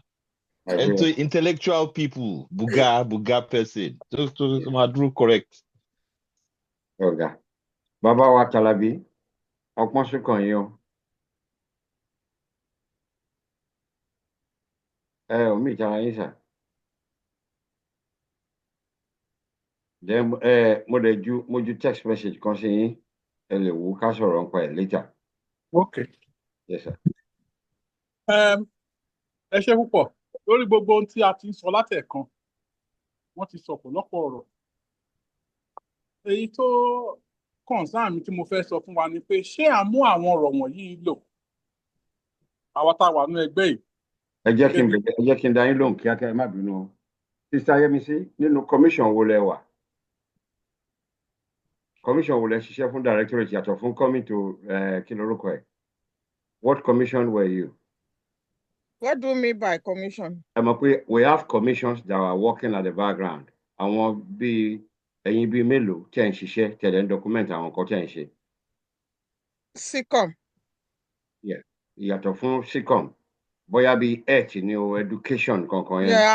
Yeah, we form a lot. We did, the time that Fulani were just rushing to Lagos and all that. We did this welfare. Thank you. Eshego. They did. And Mama Wapupola, I remember even submitting the document, which we still have. Number one thing is, Baba, a valid question. Do as I say, but not as I do. And it's hypocritical to tell people to do something that you yourself are not prepared to do. Mama, kini wulewa, pelu Councillor Lambert, you did an elaborate work, well documented, in just respond to Barrister Talabi. Yeah. We looked at economic development, business, trade, and the civil service was mentioned there as well in terms of Kido Yeko Shele, civil service when we come to it as well. So it's quite elaborate, and we did a presentation and a training on it as well. At Yalo, they know we're in the welfare committee as well. I was about to say that. Yeah, so the work is ready. Is a matter of time. We documented it. I don't know whether that answers your question or but if you have any other question. Yeah, that's good. It's not a question. I'm only trying to expatiate or to elaborate. Daddy Watalabi, Sherry, mo máa ń sọ tí mo bá ń give speech nípa bóyá thanking people for coming and all that. There is nothing tí à ń sọ ń bì tí a practice ẹ̀ fún ara wa. Sherry ti welfare yẹn, we have to stop it because of few things which we're not going to discuss in this place. It's still on. At least from my own side, mo ní àwọn mẹ́ta tó ti volunteer warehouse fún wa tá máa máa já oúnjẹ sí, and a lot of advice, a lot of the way we have to do it, what we want to do, some of it comes from Mommy wa Popola, and we have a lot of people. So anything tá bá sọ pé kí wọ́n ṣe, and àwọn kan náà dẹ̀ tún wà ní security side tó jẹ́ pé they really helping people in Nigeria. Ṣé bí ara ẹ̀ la sọ fún yín pé wọ́n fi owó wa lọ. Mo listen sí about 2, 3, 4 weeks ago nípa conversation wa tá a discuss níbí. Tá à ń sọ pé àwọn ọba, because I'm so passionate about Yoruba nation in the sense wípé mo fẹ́ kó ṣẹlẹ̀ ní ìgbà tèmi, ní ìgbà ayé wa yìí. Although I'm about 70, but it's still bẹ́ẹ̀ pé kó bẹ̀rẹ̀ lọ́la àbí kó bẹ̀rẹ̀ in the other at least next year. Because tá a bá ti gbà before Tinubu leaves office, a rí i pé ó máa ṣòro díẹ̀, because ó lè jẹ́ Igbo ló máa débẹ̀, ká má tẹ̀ sọ̀rọ̀ Igbo, ó lè jẹ́ Hausa náà tó máa padà sí. So mo fẹ́ kí ìgbà tá a discuss yẹn, mo lọ listen sí recording yẹn. À ń sọ pé àwọn ọba wa ó ń dènà wa, pé ẹni àwọn ọba wa ọkọ̀. Mo wá rọ̀ wá, if possible we can get those obas who are with us tó lè wà pẹ̀lú wa, because ọba ní ìgbésẹ̀ tí wọ́n lè gbé.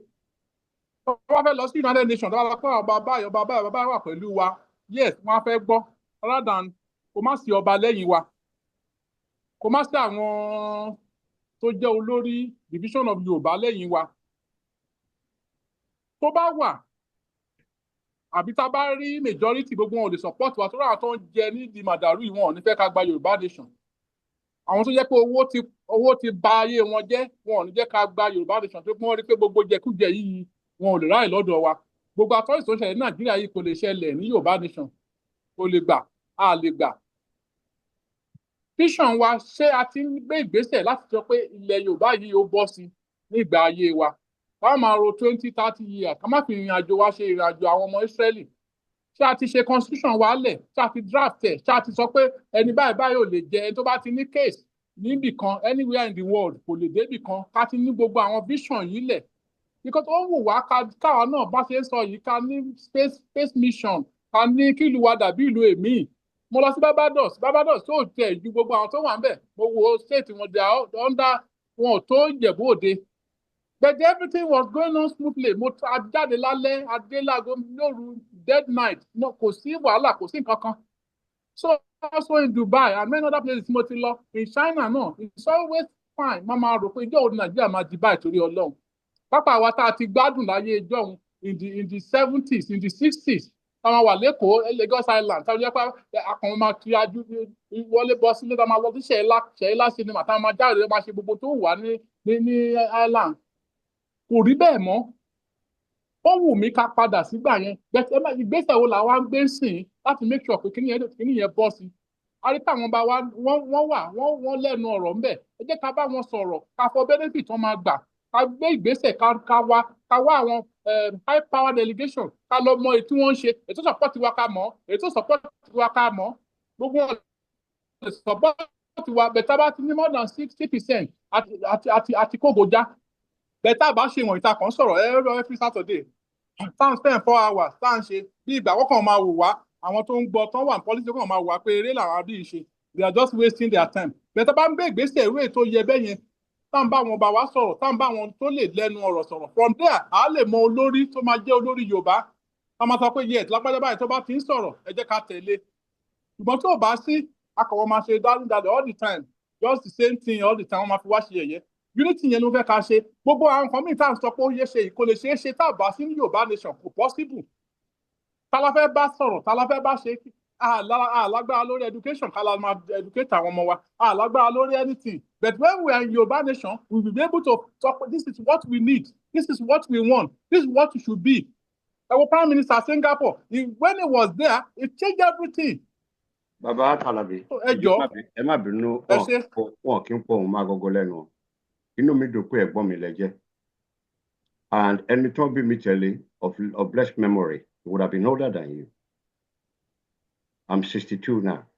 You can imagine what age Bodani you would have been. And I witnessed his friends coming from Eko and riding on under 90.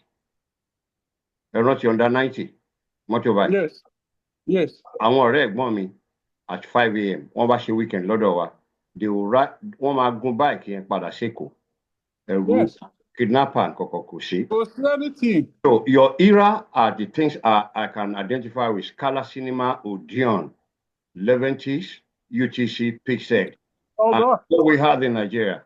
Now, we've always worked with our Obas. When Sunday was in detention, we got some Obas, Ani Oba, to drive low route because we needed to present a document to the court. Kán lè mọ̀ wípé ọmọ Yorùbá gidi lélẹ̀ kò dẹ̀ kí ń ṣe jàǹdùkú kò ń pààyàn kò ń ṣe anything kò dẹ̀ ṣèjọba Nàìjíríà. About 11 or 12 of us, they are not signing document yẹn. Ó ní bàbá ti ṣe yẹn, we said we've done it. Not only that, àti rí kábíyèsí, àwọn kábíyèsí wa ń visit bí àti rí kan purposely tá a gbé wá táwọn èèyàn ní opportunity láti throw questions sí pé kó béèrè. So we know the importance and the role of Ọba tá a ti ṣe many times. But mo fẹ́ béèrè question kan lọ́wọ́ yín sà. You've been a great asset to the Yoruba people through the Yoruba Global Directorate. But mo fi pé Yoruba ní tó bá tóbi ṣíṣú kíní kan máa yàtọ̀. The Bible says the harvest is plenteous, but the laborers are few. Ẹbẹ̀rẹ̀ lọ yẹn ti gbọ́ nǹkan tí ṣe sáré mi sí làwọn dánwò tí ò ṣe sátidé. Àmọ́ tí bàbá Odùmọ̀ṣù bàbá Oyèfúnlẹ̀ ṣe. Ẹ jọ̀ọ́ ẹ promise pé through directorate if you're willing to work for us, kí lẹ rò pé lè mú ṣe nínú àwọn nǹkan tẹ́ present yẹn sà. Tó dẹ̀ máa di iṣẹ́ láti sìn lọ. Kò síbi tí a ní mo wà passionate láti jẹ́ kí Yorùbá nation ṣẹlẹ̀ because kò sí tí mi ò lè ṣe I just part mo kàn ń rò máa ń rò bá wá ṣe méjì tán máa tún rò máa tún lọ gbọ́ previous conversation màá tún lọ listen sí recording everything kí ni mo lè ṣe but mo lẹ́nìkan kì í já wàdé. Right. Mo á fẹ́ tún mú yín padà sí memory lane. Àti ìbẹ̀rẹ̀ iṣẹ́ o. Ẹ̀yin àgbàlagbà lẹ́ni ọwọ́ ló ń ṣíwájú ijó. Àbí bẹ́ẹ̀ ni sà? Ọwọ́ yẹn la ṣì ń gbé àti ìgbé gan, upper body dance. Ọwọ́ ló ń ṣíwájú ijó. Tẹ́ bá rántí, we did something called a presentation tí màmá wa kà on referendum. Mi ò bẹ́ẹ̀ rántí. Ẹ ti wo àwọn fídíò lórí YouTube wa. Ẹ lè tún lọ wo àwọn tí màmá kà nípa referendum. We are telling nations of the world pé a ti ń lọ. Àwọn ló kàn. A ti ń lọ. Bọ́ àti ìbára wa sọ̀rọ̀. Abẹ́ get. Àti ìbá àwọn ọmọ Yorùbá sọ̀rọ̀. We announced that our position is clear. We've hidden nothing from nobody. Àwọn tó ń darí wa sọ fún wa pé need the referendum. When people confronted them, wọ́n sọ pé, oh, but I'm not a lawyer. There are people who are not lawyers who understand pé èèyàn máa ń báyàn sọ̀rọ̀. Abeg get, and not only that, that can be an excuse if you have people around you who are lawyers, technocrats, diplomats who understand how things can be done. Ẹ ti gbọ́ lẹ́nu wa pé ọ̀nà mẹ́ta ni ọmọ Yorùbá pín sí. Àwọn kan fẹ́ regionalism. Àwọn kan fẹ́ regionalism. Àwọn kan wọ́n Nàìjíríà ní status quo náà fẹ́. Àwọn kan fẹ́ self-determination. Mo fẹ́ bèrè question lọ́yìn, mo sorry pé sí ní court. And I'm not seeking to cross-examine you. Do you think it's appropriate to begin to go to places, institutions, to tell them that à ń lọ táàtì bá àwọn ọmọ ìyá wa sọ̀rọ̀, táàtì ṣe referendum, kí lẹ fi sà? Mi ò gbọ́ yín dáadáa o. Without carrying our people along, those who believe in restructuring and those who want to maintain the status quo, is it appropriate for self-determination, which is just one segment of the Yoruba community, to say, Atin law? Are we ready, sir? Sir. Yeah, with that division, we are not ready. Exactly. And if we are not ready, we are not ready with that division. How can we possibly go in 2 years? We need to prepare. Charity a boxer, 12 rounds, as you know. But a good boxer that wants to win the match, I prepare for me 25 rounds of every 3 rounds. So we need to reason ourselves. We don't know how long this may be. We hear Toby Mandela. I beg it, only orí ọ̀fẹ́ tó jẹ́ wípé orí kìíní yẹn nígbésí ayé. Like every other struggle. I had a dream, Martin Luther King. Did he see it? The day Barack Obama was sworn in, Babawa Jackson, Oprah Winfrey, there were tears in their eyes, falling on each other. I beg you, from the time of Rosa Parks till now, no struggle comes easy. Nkote fair is good. I mean, gone fairy, but I prepare myself with your bachelor. Àwọn ọmọ tó bá ń bọ̀ kán lè gba baton yẹn. And apart from all the activity, I'm documenting it. For me, tó yẹ pé ìwé tó yẹ pé àwọn ọmọ tó ń bá gbé wá ní ìkan bàbá ẹ̀ wà. Abẹ́gẹ́ nǹkan tí mo ń sọ, it's not an history book. The book itself is a movement. Tó yẹ pé tó ń bá gbé, wọ́n á mọ̀ pé yes. Àwọn ọmọ wa lè ṣe. So irú desire tẹ níyẹn, ó wà okay, kọ́lọ̀ ń jẹ́ ó ṣeé ṣe. But iṣẹ́ pọ̀, complications pọ̀ lórí ẹ̀. Má ṣe é ṣe lọ́pọ̀lọpọ̀ Ọlọ́run. Complications pọ̀. Agbọ́dọ̀ ẹgbọ́ bàbá láéláé lọ́ba lórí irọ́. Tí bàbá mi bá parọ́ fún wọ́n ti múná lọ́sùn. Àṣírí òun ò ní bò. Àwọn kan wá fẹ́ compel wá pé 1 million are dying. Àwọn ọmọ tí ò tí ì ráyé rí náà tó ń tiẹ̀ tí ì ṣe nǹkan kan. Tolúlọpẹ́ kú. What happened? I can move on. Then if everything was okay. I beg it. Ní ẹ wo nǹkan tí Biden ṣe, àwọn tí kìíní abuse, rí wọn àwọn tí ọmọ what tó ń sọ I can't breathe. He went and knelt down on behalf of any leadership that need to visit ọmọ Yorùbá tó wà grave aláwọn táwa ti ṣe fún níye wa ó ń ṣẹnu lásán ọmọ tí ó kú bíi stray bullet tàbí ìtàn pa bàbá ẹ̀. Some things we do covertly. Àwọn tó ń pa nílé Ìgbòho bá a ṣe reach. You get what I'm saying? So it's practical. This thing is real. The only alternative is tá a bá nílé ṣe kákáwọ́ wá sókè kí ọmọ Yorùbá wọ́n dẹ̀ máa bá tí wọ́n lọ. A lè sùn ká kọrí síbì kan náà. Abẹ́gẹ̀ question yín nǹkan tí mi lè fẹ́ rí yín mọ̀. Mo mọ̀ pé you have a lot and you are a man heavily endowed. We want to see you apart from Saturday mission. Maybe it's email ẹ máa bá process ni o àbẹ máa bá collect irú àwọn ọba yẹn bẹ́ẹ̀ ṣe ní privilege yẹn tí n bá bè lọ bàbá wa òye lọ lápẹ̀ lọ sí Kwara lọ́la àbí àwọn board of trustees ká bá sọ fún mi pé Barrister Dàlàbí wọ́n máa sùn tẹ̀lé wọ́n máa ṣe kinní kan báyìí ìpàdé àwọn lọ́ba o. We need volunteers. We need you, sir.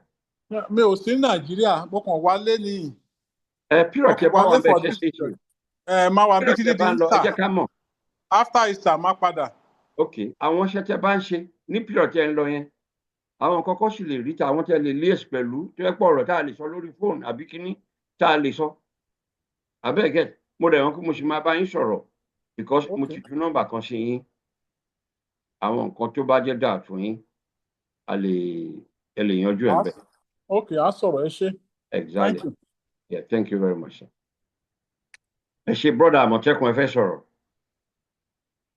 Wọ́n ti tún múná yín dé àbí? Wọ́n múná dé láàmpù ni mo tàn. Wàhálà wà Nàìjíríà o, ẹ gbà mí. Màá lọ tan generator sí. It's terrible. Right. Ẹ ṣeun. Ẹ má bínú pé mo máa divert sí attention yín a little bit but mo ní láti sọ nǹkan tó wà níwájú mi nísìn. Ọ̀rọ̀ tí mo ní kí Aunty Sandra kan tún sọ lẹ́ẹ̀kan. Reason tí mo fi sọ bẹ́ẹ̀ mo fẹ́ kí ẹ mọ̀. And I'm always looking to be profile global directorate. Mo ṣe máa kind of like, kò ní lights kò move forward. Nígbà tí wọ́n sọ̀rọ̀ yẹn, Buga, what came to my mind was kì í ṣe Buga lórí wípé èèyàn kan fẹ́ máa flaunt riches. Rather kó jẹ́ pé èèyàn máa flaunt intellectual wealth or that kind of thing. Anyway, mo wá lọ sórí ChatGPT and I'm making this clear the best I can. Mo ní kó lo Buga as acronyms fún award fún brilliant individuals. Ó dẹ̀ come up pẹ̀lú àwọn ideas kan. Buga ó ní brilliant universal geniuses achieving. Achieving yẹn mi ṣe bẹ́ẹ̀ láìkẹ́ mo á bèrè lọ́yẹ̀ pé tó bá lo brilliant universal geniuses award ó lóun love it. Now kí ni later on ló wá ní if you'd like we can brainstorm on a motto and tagline to go along with the award or even discuss how to structure the award ceremony or its criteria. Let me know what you would like to do next. Now there has to be something has to be done. Global Directorate to kàn lè jókòó lórí ẹnu gorí ọ̀rọ̀ yẹn nísìnyí wípé there's no achievement in just being stagnant, discussing and talking and raise the profile of Global Directorate. How about you go out there, decide wípé okay, you want to look into the society of the Yoruba, wípé okay, who is doing something extraordinary láti fi raise a kind of intellectual level ọmọ Yoruba, either by language, science, technology, or whatever it may be.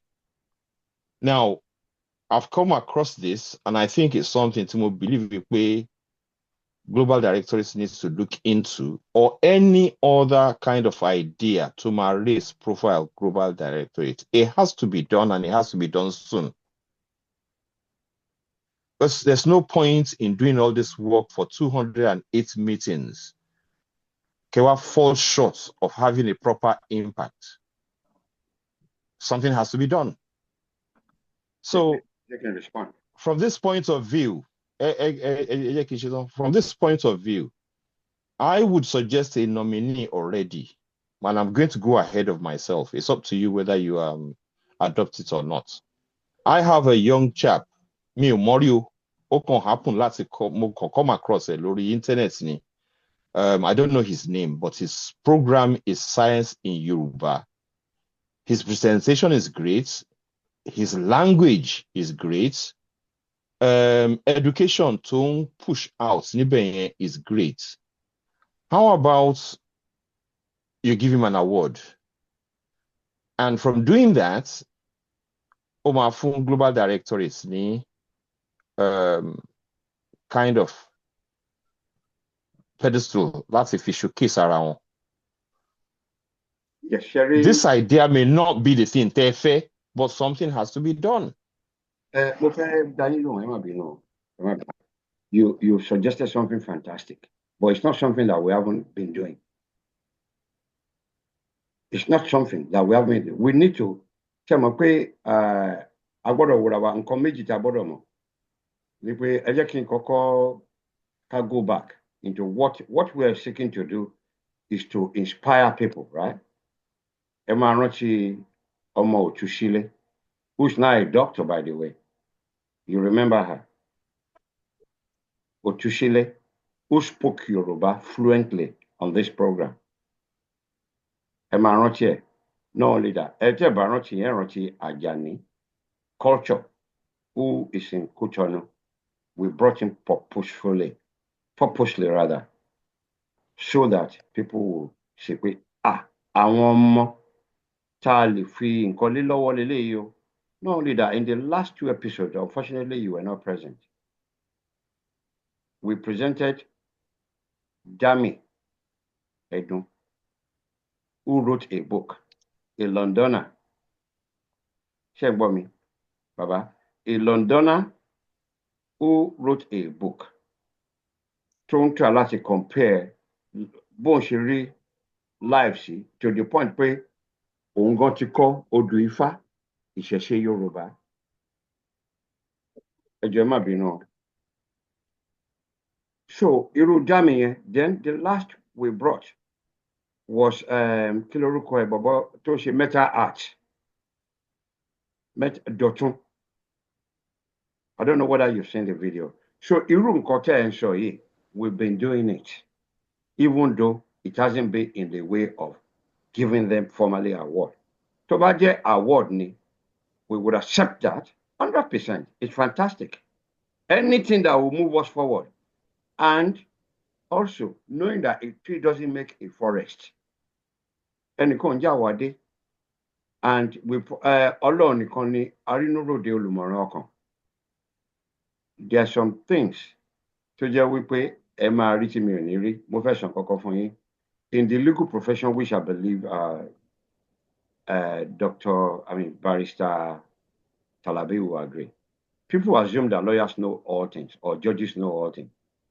It's a fallacy. There's some development in law.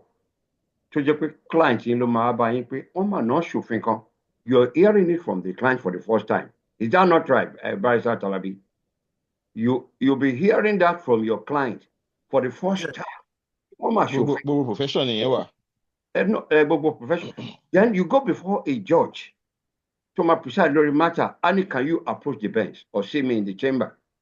You're telling him the authority you rely on that he doesn't know. He will check it. So bó ṣe rí níbi náà nìyẹn. Irú ọmọ tẹ́yìn rí yẹn mi ò come across it. Abeg get àwọn nǹkan tá a bá mọ̀ la lè act on. So perhaps if you give us details of the child or even do that based on your own recommendation, we'll be more than glad to approach it. You are, whether officially or not officially, you are Omo Yoruba, and your contribution to the directorate goes beyond pé àwọn ni àwa ni. So irú ọmọ yẹn, by the way, ẹ forward ẹ sí wa. Fortunately, ẹnìkan ti gbé orúkọ ẹ̀ síbẹ̀ yẹn wípé Taofik Adébáyọ̀ lórúkọ ẹ̀.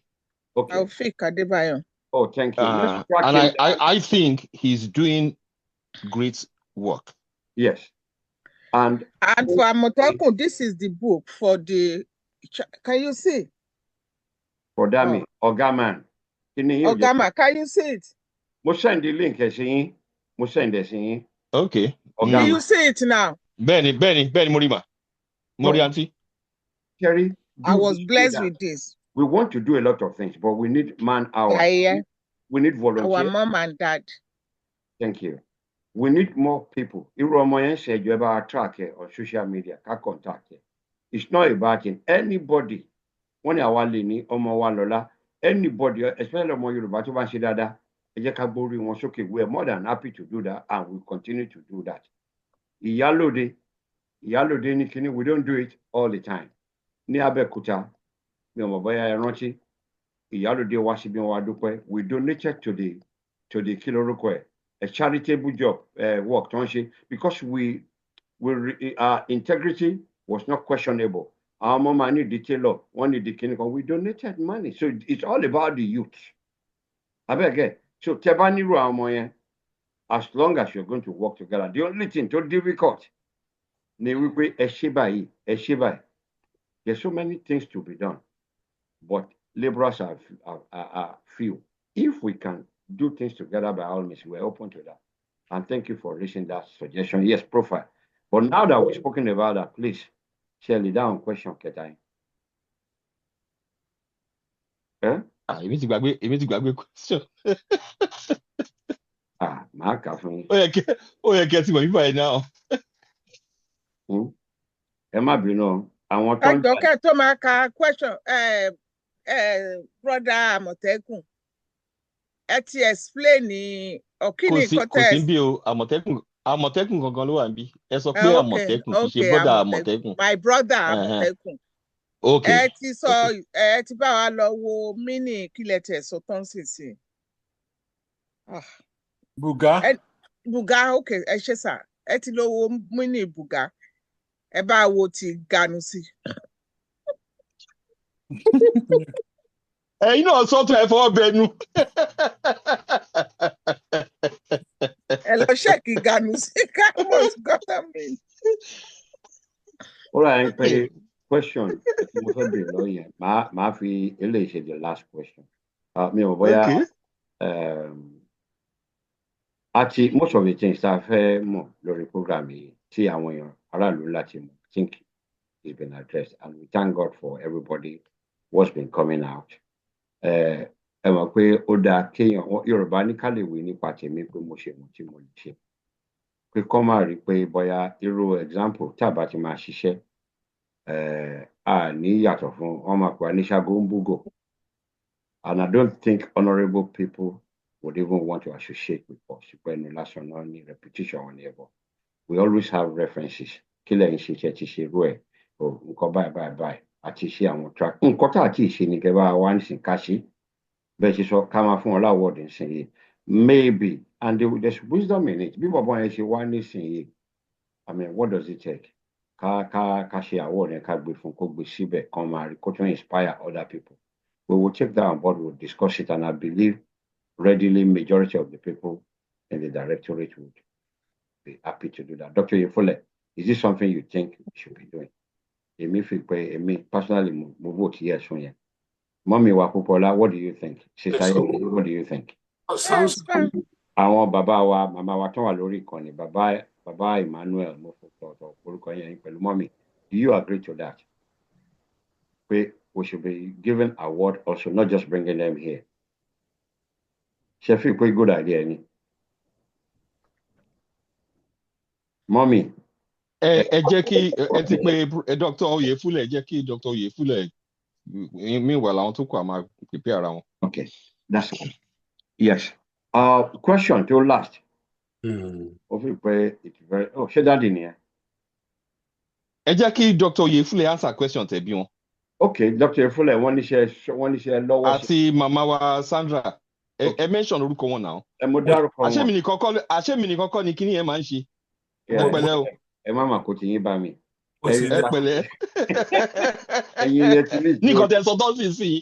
Ẹ̀yin lẹ ti rí ìdí old age o. Old age ni. Menopause ló bá bí yín sọ̀rọ̀. Ẹ jọ̀ọ́ jàre Dr. Fuller. Ẹ fi ọ̀pẹ akásílẹ̀. It's a very good idea. Yeah, thank you, sir. Ẹ ṣé gan. Mọ́mí wa Sandra Popola kò bí. It is definitely a good idea, but there is another step that you could take beyond that. Okay.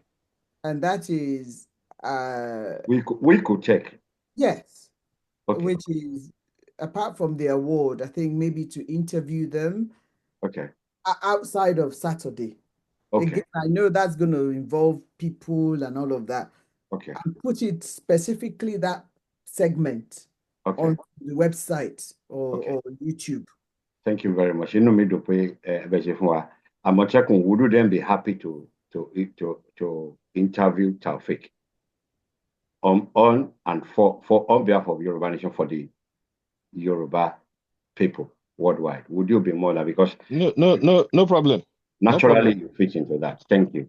Missy, do you 100%? Okay. Shegon. Mr. Kolade, do you agree to that? Sorry, I agree to what? It's in meeting. I'm in the meeting. Okay. Award. Mr. Kolade. Yeah, Mr. Kolade is in the meeting, but he was sleeping. Kolade I wasn't sleeping. I wasn't sleeping. Why don't you hear the question? Well, I didn't hear the question because someone was talking. My wife was talking to me about something. So, okay. Then it was your fault then. I know. I'm sorry. That's what I want to hear. Thank you. All right. Yeah. I'm all in. Tom and Jerry. Okay. Yeah, I'm all in. That's good. Yeah, I'm sorry. All the time. Yeah. So, question ìkẹyìn. Question ìkẹyìn. Ẹ ṣé mọ́mì, Wàsíù lórúkọ ẹ̀. Ẹ má bu Abẹ́òkúta ẹ jọ̀ọ́. Mi ò bú wọn, mo ní bàbá lẹ́gbàá ni wọ́n náà. Báwo mo ṣe máa bú fámìlì Ọbásanjọ́ gbà tí mi ìyàwó rẹ̀. Wọ́n ní would you agree? Ẹjọ́ mi ò ṣe fámìlì Ọbásanjọ́, ẹjọ́ nítorí Ọlọ́run mi ò relate mọ́ Ọbásanjọ́. Ẹjọ́ I will talk now. Ẹ fẹ́ kí n bínú sí yìí o. Mi ò relate mọ́ Ọbásanjọ́. Ẹ má bínú. Wọ́n ti ní jáwúsẹ́nu kó oríjà òdì. No relation of Ọbásanjọ́. Jáwúsẹ́nu kó oríjà òdì ni o. Ẹni tó bá gbọ́ nǹkan tẹ̀ sọ ń sin sísá ayé mi sí wọ́n máa ní pé mo relate mọ́ àmì ò ṣe relation náà. Ṣé bí adẹ̀ máa béèrè owó lọ́wọ́ òun yìí kí n wàhálà. N kò relate mọ́ òun mò ń wíwú yẹn o. Wàhálà wà o. Ẹ jẹ́ kí bàbá wa Dr. Lọ́pọlọ tí wọ́n lọ́pọlọ kó bá wa dáhùn ìbéèrè kan bẹ̀rẹ̀. Would you agree that it is vision and ideology, not just reaction to oppression? Fẹ́ Fúlàní wọ́n nílùú wa. It's a reaction. Wọ́n pa wá o. Ebi ń pa wá o.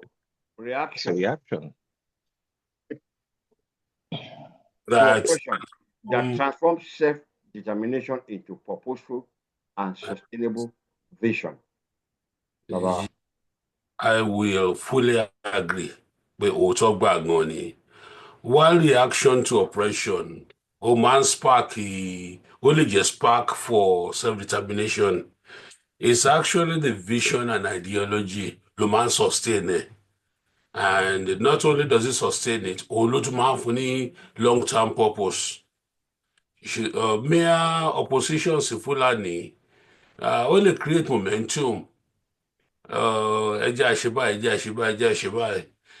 láìsí coherent vision and also ideological framework, movement will start bẹ́ẹ̀ ó máa ń risky fragmentation and loss of direction. once the immediate goals of retaliation against our oppressors tabati achieve it. So, however, if there's a vision and ideology to sustain the long-term goal, Oma were much better for in the quest for Yoruba nation. And also, vision to strong again, Oma Fuani roadmap for what self-determination should actually achieve beyond just mere resistance against the Fulanis or other oppressors. And you see, history reminds of one successful movement. So whether the national independence or both civil rights in the US or in Brazil or Mexico or decolonization all over Africa and other parts of the world. Once often they're driven by leaders and communities to articulate a vision beyond mere survival. Awolowo started free education in the Western region. Ó fún wa ní Cocoa House, ó fún wa ní broadcasting station, TV, which was the pride of Africa. Ó fún wa irú àwọn nǹkan bẹ́ẹ̀ yẹn. You see, they are just not a mere nǹkan, but they go. It's not mere survival as a province, but it projected the province, Western kì í ṣe ṣe province region, but ń pè ó project the region beyond what àwọn òyìnbó ti expect pé kó achieve. It went far beyond that. And of course, ká sọ pé a ti continue pẹ̀lú trajectory of Awolowo. We all know where we would have been today. So it's very important to consider all those facts. Back to you, Barrister. Thank you very much. Sister Yemisi Yalode. Ṣé gbọ́ question àbí ẹ fẹ́ kí mi náà rán yín létí bí brother yín? Ẹ tọ́ kí ni yan. Mo ti send abẹ́rẹ́ àtòkù What's that supposed to mean? Kọ́ran etí mi ni. Tí màá fi rán wọn létí. Ibo tẹ̀ jẹ́ ìgbẹ́ ẹ̀yin ni mo bá wí. Ara ń fún yín ni. Rán yín létí, mo send abẹ́rẹ́ àtòwò, yá carry on. Okay. Ẹ ṣé gan. Ọ̀gá, you are really indeed a member of the same family. Torí àrùn tó ń ṣe ogójì tiwọn náà ló ń ṣe ọ̀ọ́dúnrún tí ló ń ṣe ọ̀ọ́dúnrún yín. Yeah. Would you agree that it is vision and ideology, not just reaction to oppression? What are these reactions to oppression? Ebi ń pa wá o, wọ́n ti ń pa wá o. Ìyẹn lè a ti fẹ́ kúrò ní Nàìjíríà, a máa kúrò ní Nàìjíríà. Or ṣé reaction to oppression ni? Or ló máa transform wa? Or is it a purposeful that transform self-determination into purposeful and sustainable mission? Ṣé ideology ló máa tọ̀ sí yẹn? Àbí nítorí pé ebi ń pa wá o, wọ́n ti ń pa wá o, kí ló máa sustain ni purpose wa? Abeg into a purposeful and sustainable mission. Kí lẹ rò pé ó ṣe pàtàkì jù nínú gbogbo? Eléyìí tó ṣe pàtàkì ni vision àti ideology.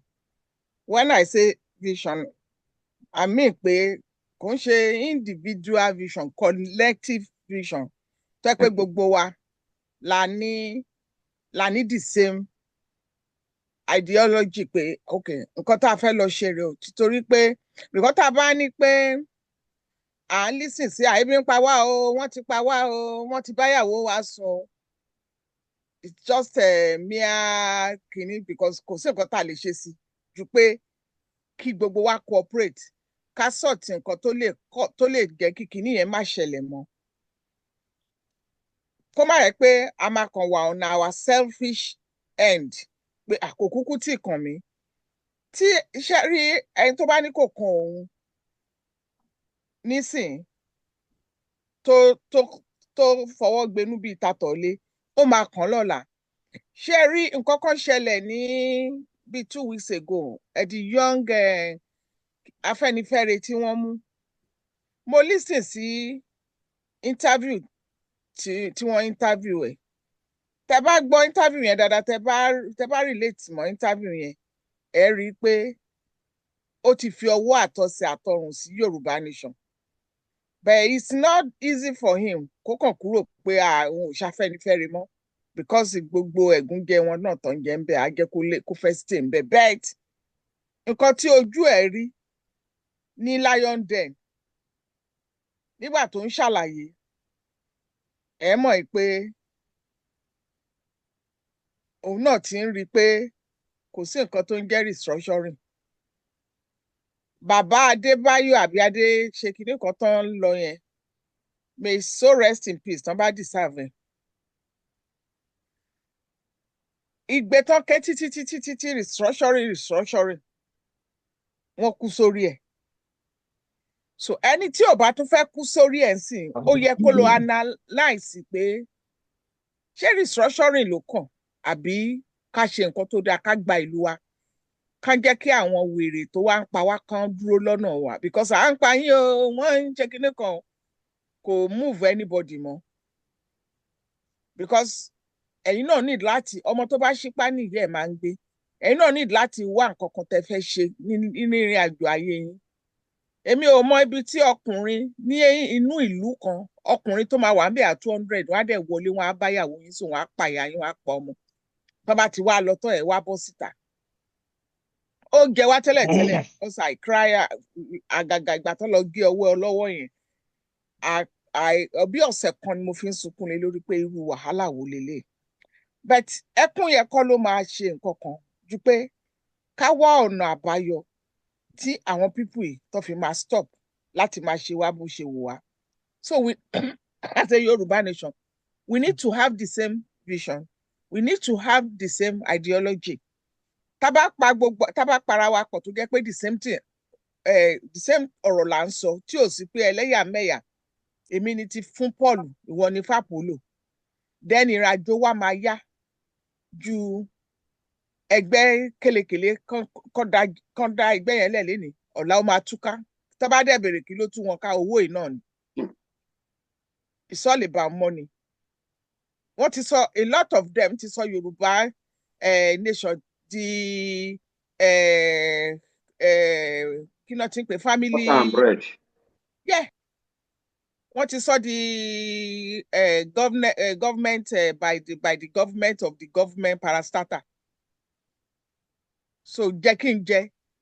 And ìgbà tí Ọlọ́run bá ṣí yọ̀ǹda Yorùbá, because mo mọ̀ pé Ọlọ́run máa ṣe, time I don't know. Nígbà tí Ọlọ́run bá yọ̀ǹda Yorùbá fún wa, ìjà wa ṣẹ̀ṣẹ̀ tún bẹ̀rẹ̀ ni. Because we want to eliminate the bad eggs out of us. Ẹlòmíì máa sá lọ kú tọrun tí ò ní padà wálé mọ́. Èmi máa lọ sí Port Novo, because we ká lè tún continue pẹ̀lú nǹkan táwọn ajẹgúdújẹrá tó ti ń ṣe fún wa over 60 years, káyì tún sọ pé ìyẹn náà láyè tún fẹ́ máa ṣe. Kò possible, because mi ò rí governor kan, mi ò rí president kan tá lè rí tọ́ka sí pé òun ló ṣe dáadáa fún wa nílùú yẹn. So we should, nǹkan tẹ́ sọ in a nutshell ni pé we should be driven by vision and a purpose. And yeah, thank you. Without vision and purpose, kí ni ìjókòó wa ń bì? It's meaningless. Thank you, sister. Thank you. Barrister Talabi. Yes. Question yẹn ṣe fẹ́ kí n repeat ẹ. Yes, kí mi ò gbọ́dọ̀ tún fa ọ̀rọ̀ gùn. We have all agreed about that. I support the idea pé it will raise our morale. No, kò ṣe yẹn o. Ìyẹn kọ́. Another question tó sọ wípé, would you agree that it is vision and ideology, not just reaction to oppression? Abeg get. Yeah, that transforms self-determination into purposeful and sustainable mission. Kò ṣe pé ebi ń pa wá o, wọ́n tún ti dé o, wọ́n ń pa wá o, gbogbo àwọn ló ní gbogbo appointment Fúlàní nìkan ni o. Oppression ni gbogbo yẹn. But do you think is the vision, right, and ideology ló máa transform self-determination into purposeful and sustainable vision? Yes, it's the vision and the purpose. It's the vision we have. It's not those being power, want to shaking. But you have mission of get rid of them or do something that we are against them. That is my own where I stand. The vision and the purpose, Tani, the ideology, yes, we want to form our Yoruba nation. It's spreading, it's spreading. Those who are hearing it, they are all accepting it. Lára àwọn Afẹ́nifẹ́re tó ń sọ̀rọ̀ restructuring, ohun tínú wọn sọ ni wípé wọn ò tí ì gba restructuring, à ń béèrè nation pé wọn ò ní fún wa pé tá bá fi restructuring bẹ̀rẹ̀, ibẹ̀ la máa ti carve out our region. Well, that's good nítòótọ́, but ilé tá a fi ń waste time on restructuring, why can't we say we are going? So ibi tí wọ́n káàkó ronú sí ọ̀tọ̀ọ̀tọ̀ ni. So pẹ̀lú àkàn náà tún sọ náà again, we discuss about that pé when they refuse us to even rule our areas, tán tẹ̀ gba police, tán gba regional police, tán gba anything about region, tán fẹ́ control gbogbo from the other thing. Our atrocity táwọn Igbo ti dálẹ̀ láyé ìjọ́ náà nìyẹn.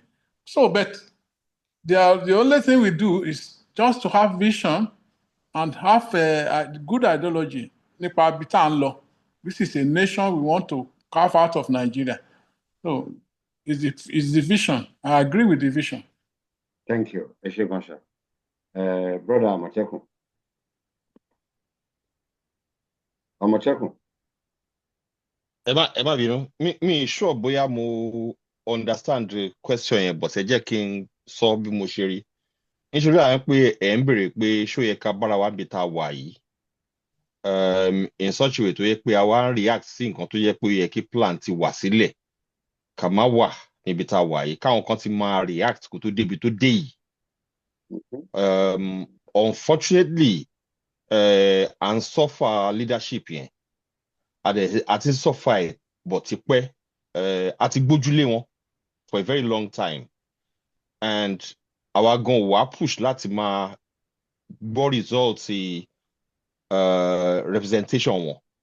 Now, wọ́n sọ̀rọ̀ young man tó wà pẹ̀lú Afẹ́nifẹ́re, though ń try láti imply wípé òun ò kí ń ṣe part of Afẹ́nifẹ́re, pé Afẹ́nifẹ́re refuse láti adopt young people làwọn ṣe gbé ètò yẹn sílẹ̀. Afẹ́nifẹ́re, they're not actually related as far as I can understand it.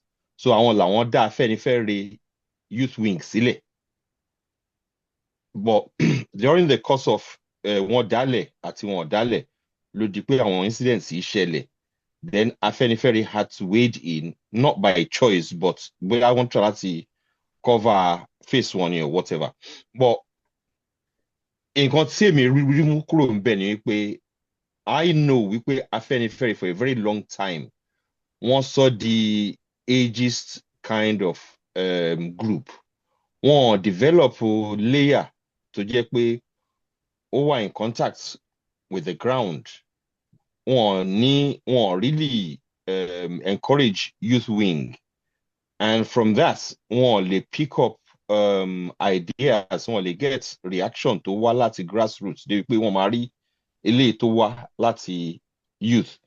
Now, tó bá yẹ pé wọ́n ṣiṣẹ́ wọn bó ṣe yẹ kán ṣe ṣiṣẹ́ wọn, tó lè jẹ́ pé wọ́n represent wa lóòótọ́, tó lè jẹ́ pé representation yẹn ó fún wa ní confidence wípé a ní collective kan, kò yẹ ká wà níbi tá a wà yìí.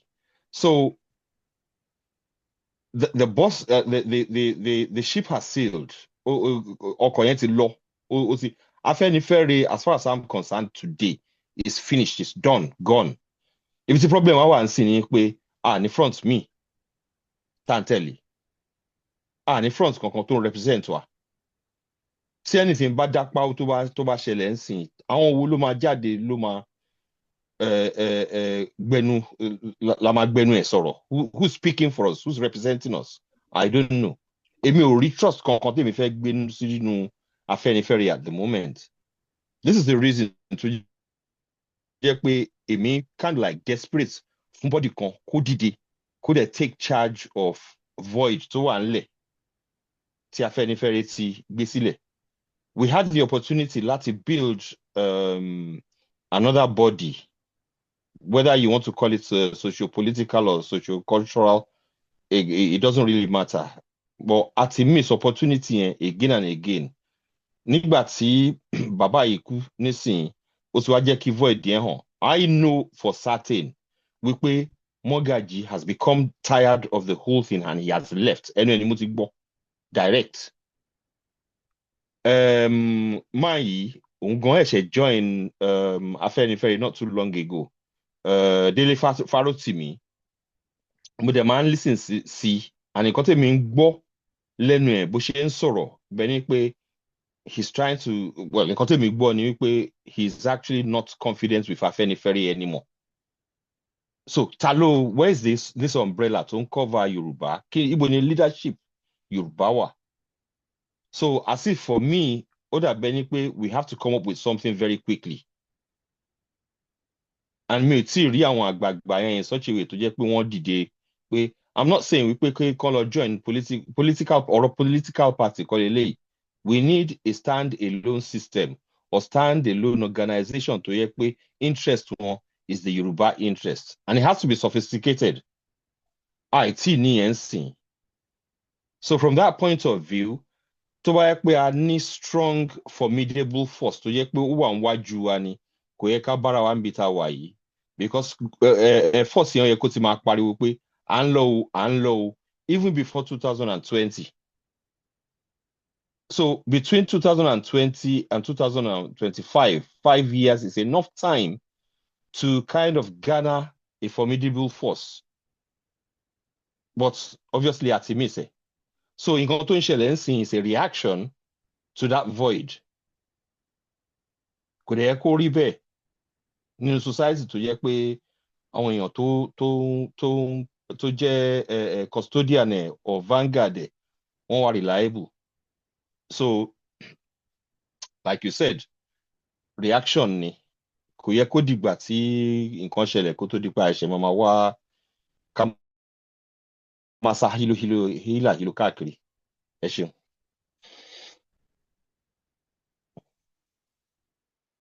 Ẹ ti mìtò. Ẹ ṣé gan, ẹ jẹ́ kí n pé màmá wa Fáníkà Pópóọlá Òbí tí wọ́n bá wa kásẹ̀ ètò yìí nílẹ̀. Ẹ ṣé gan ni. Màá fẹ́ kásẹ̀ ńlẹ̀ báyìí. Nígbà tí àwa ń dàgbà, mo máa ń rántí pé àwọn àgbààgbà yẹn, although wọ́n máa ń fi hàn wá pé àwọn jù wá lọ. Bóyá ibi tí èmi dẹ̀ ti dàgbà ní ṣá. But wọ́n sì máa ń fẹ́ listen sí nǹkan tá a bá sọ, àwa ọmọdé. Wọ́n believe pé àwa ni ọjọ́ iwájú ilẹ̀ Yorùbá. And nǹkan tí a bá sọ, wọ́n máa ń fetí gbọ́, wọ́n máa ń tẹ́tí gbọ́. Wọ́n á dẹ̀ sọ pé ẹ ṣe báyìí, ẹ má ṣe báyìí, ẹ má ṣe báyìí. Nǹkan támọ̀tẹ́kù sọ ń sìn pé ó jọ pé there is a void. Even Afẹ́nifẹ́re, there is a void in Yoruba nation. So therefore, nbo la fẹ́ turn sí, really, as Yoruba people. Ta ló ń jà fún wa? Who is advocating for us? Who is our voice?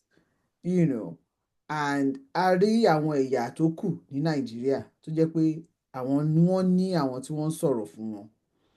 Tí tó bá di pé nǹkan ṣẹlẹ̀, wọ́n mọ àwọn náà máa lọ bá. Nísìn, fragmentation ti wọ àárín Yorùbá nation plus àwọn Afẹ́nifẹ́re. So there is a problem there tí àwa Yorùbá tó yẹ kó jẹ wá lógún láti resolve very quickly. So vision and ideology, definitely yes. We need that. Àti acknowledge yẹn lénìí. Acknowledge pé I need the purpose, common purpose, shared purpose. Kò ń ṣèmi nìkan, but gbogbo wa. Nǹkan tí gbogbo wa máa sign up sí àti agree, yes. Gẹ́gẹ́ bí mo dẹ̀ ṣe sọ tẹ́lẹ̀, kò dúró ń bẹ̀ yẹn because tá bá kàn ní tá a ṣe nǹkan kan, you know, vision and ideas with no action is dead on arrival. Kò dàbí petition tí Natasha gbé lọ o, tó ló wà dead on arrival. Àbí ìtàn present tó ní tìrí ò present. Àbí ìtorí tìrí ò present. So nǹkan tí mò ń dúrà láti sọ ni pé a láti ní plan àti strategy pẹ̀lú ẹ̀. Ibi tí void yẹn tó ti wà damaging fún wa nìyẹn right now. The void in leadership in Yoruba nation, the void in leadership or even direction of Afenifere, because àwọn náà ní fraction oríṣiríṣi níbẹ̀ yẹn. Because without the plan and the strategy of bringing ourselves out of this quagmire tá a wà yìí, we're just going to end up talking as we have been doing for so many years gẹ́gẹ́ bí ọmọ Yorùbá láti gba tí Awólọ́wọ̀ tí Ọlọ́run ti pè wọ́n sí ọ̀dọ̀ ẹ̀. So it's a time for reflection for all of us, and ó máa ń bẹ̀rẹ̀ from individual level ni, and collectively will rise up. Àwọn tó sọ pé ebi ń pa wọ́n yẹn nǹkankan kókó bàbá ṣàsùn. Kí ni plan táwọn gan ní fún ayé wọn náà? Nǹkan tó yẹ ká bi wọ́n nìyẹn, because a ti sọ pé ní ìkànnì yìí náà ni pé ebi ń bọ̀ àti rí pé irú nǹkan bẹ́ẹ̀ yẹn máa ṣẹlẹ̀. I advise àwọn èèyàn kí wọ́n máa gbìn nǹkan sílé. Ibi tẹ́ bá ráyè sí ẹ gbìn nǹkan sí. Ẹ máa share oúnjẹ láàrin ara yín easily. Ẹ máa tọ́jú owó yín, ẹ má máa ṣe yàfùnyàfùnyàfùn everywhere. Èyí ọ̀la aṣọ ni wọ́n ń pè. Ẹ rówó raṣọ ẹbí, ẹ ní rówó jẹun. That is pure madness. Pure madness. Wọ́n á dẹ̀ sọ pé bí ń pa àwọn. It's almost like we're doing the same thing and expecting something different to come out of it. Àwọn òyìnbó ló máa sọ pé you keep doing the same thing and expecting a different result.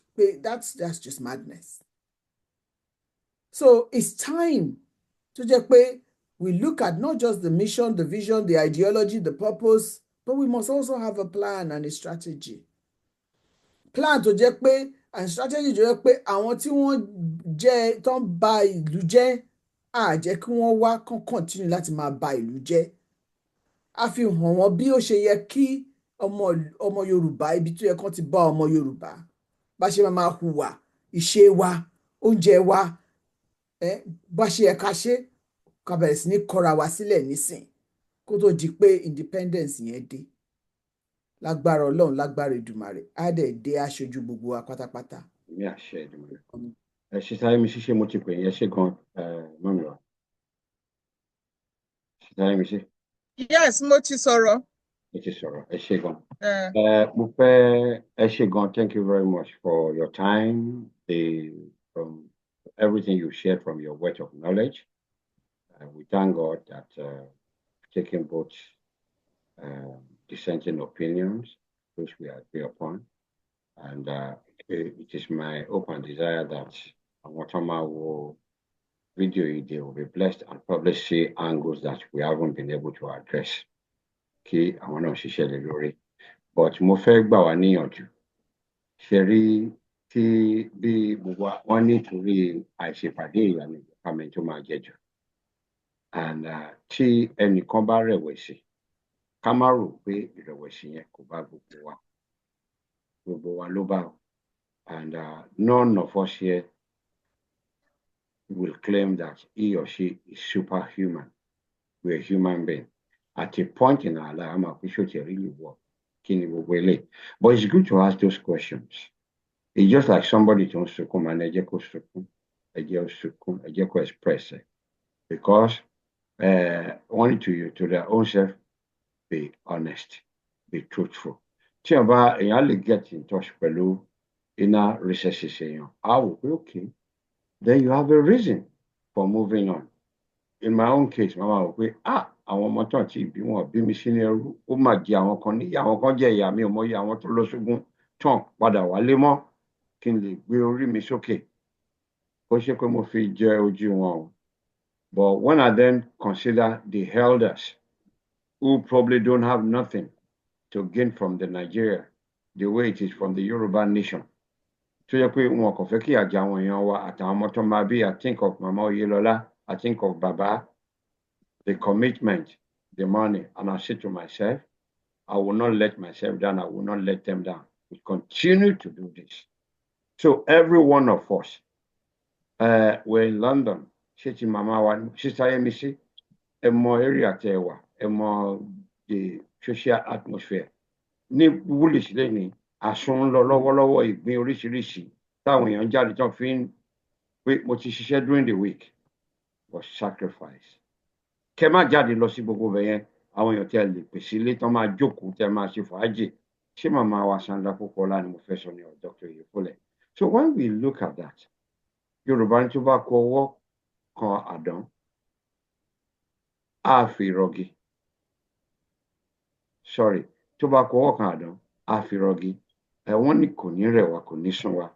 Kàkà kó rẹ̀ wá, àámú rẹ̀ rodò, á fi ewé ọlọ́fẹ́, á fi gbéra. À ń sọ̀rọ̀, à ní sọ̀rọ̀ tán. Ọ̀rọ̀ lọmọ ilé tí ń jẹ, á dẹ̀ máa sọ̀rọ̀ yẹn náà títí ni. Wọ́n ní ẹran wọnú eegun, eegun wọnú ẹran. So bá ṣe máa ṣe nìyẹn, the planning will come as we go along. We have everything laid out, but like we've said, ẹnìkan jáwádé. Gbogbo nǹkan tá a lay out before the Yoruba people, the best in the Yoruba society were present, shared by our Baba, Professor Wande Abimbola. I still have a copy of the speech that was read at the inauguration of the Yoruba Nation Directorate.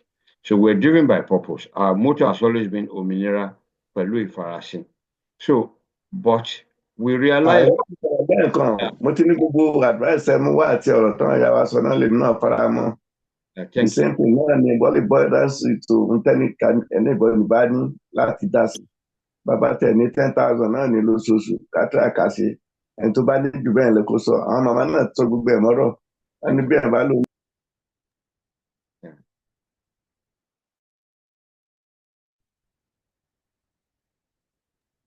You need to unmute yourself as well, Barrister.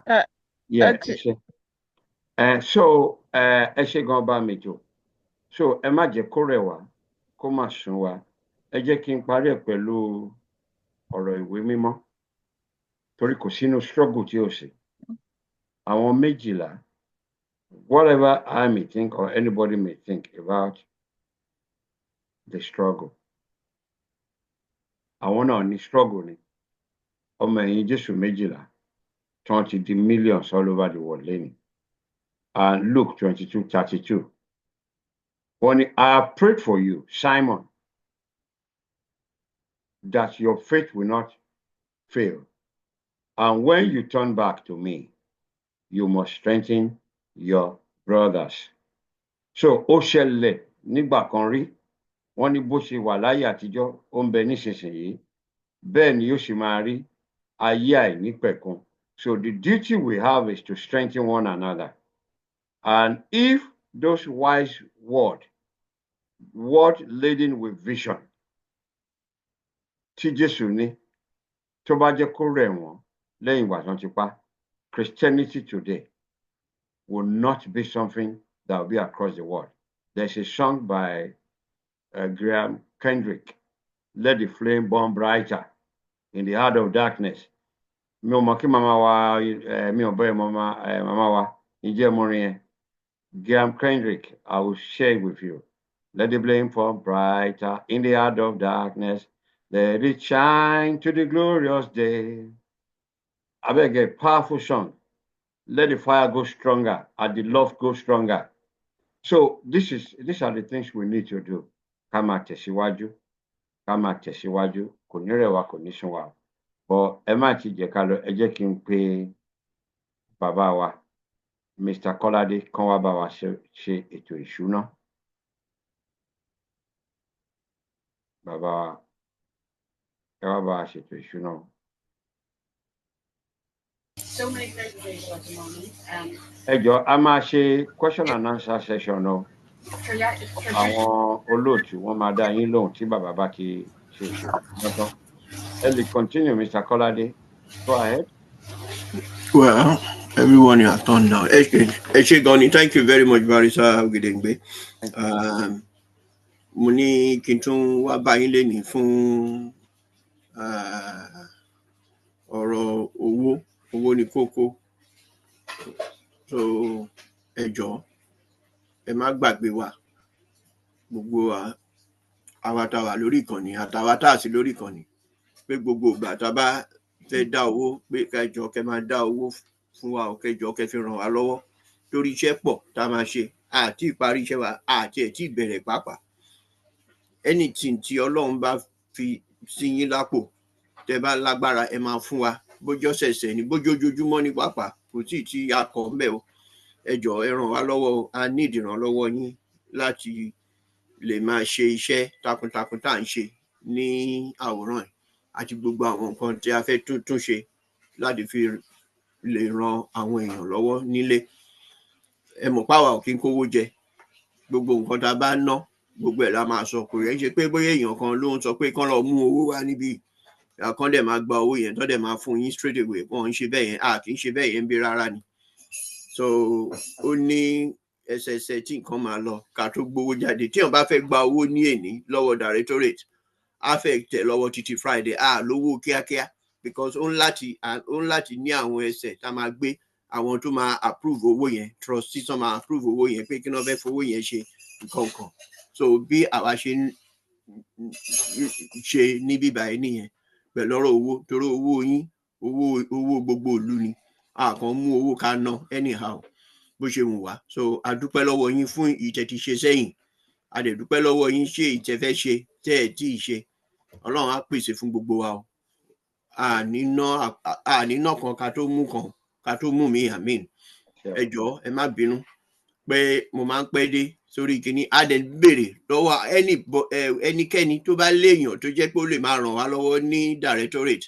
Ẹ jọ̀ọ́, ẹ sọ fún wọn pé kán pe directorate, kán pè wá ní secretariat, a dá wọn lóhùn. A nídìí àwọn èèyàn torí iṣẹ́ pọ̀ tí ó yẹ ká ṣe. Ẹni tó bá dẹ̀ lè sọ pé òun fẹ́ bá wa ṣiṣẹ́, kó get in touch pẹ̀lú secretariat. Wọ́n á bá Barrister Ogedengbe sọ̀rọ̀ àbí any other person láti tọ́ wọn sí ọ̀nà nǹkan tó yẹ kán ṣe.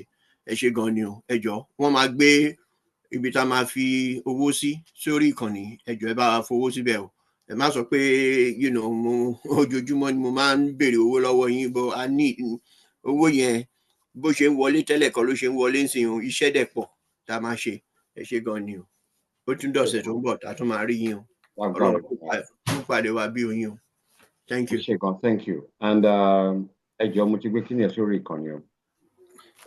And nǹkan tí ó kàn nísìnyí, ẹni tó bá ní ìbéèrè, àwọn ọ̀jọ̀gbọ́n ṣì wà lórí ìjókòó.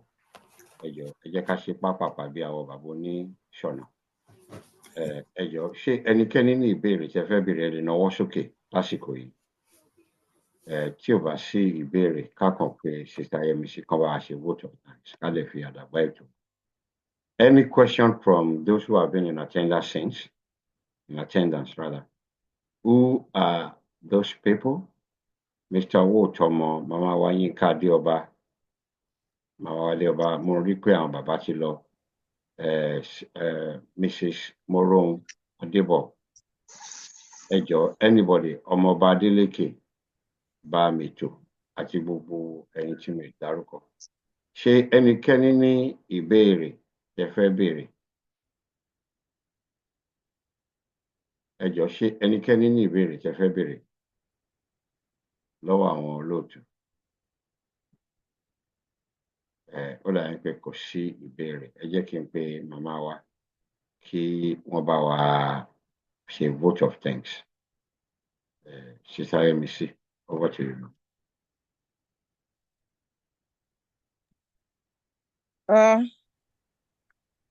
A kí yín o, gbogbo ẹ̀yin bàbá àti ìyá wa, ẹ̀gbọ́n àtàbúrò tẹ́ ti wà lórí ìkànnì láti àárọ̀ títí di wákàtí ọ̀wọ̀ yìí, àtàwọn tó ti lọ náà.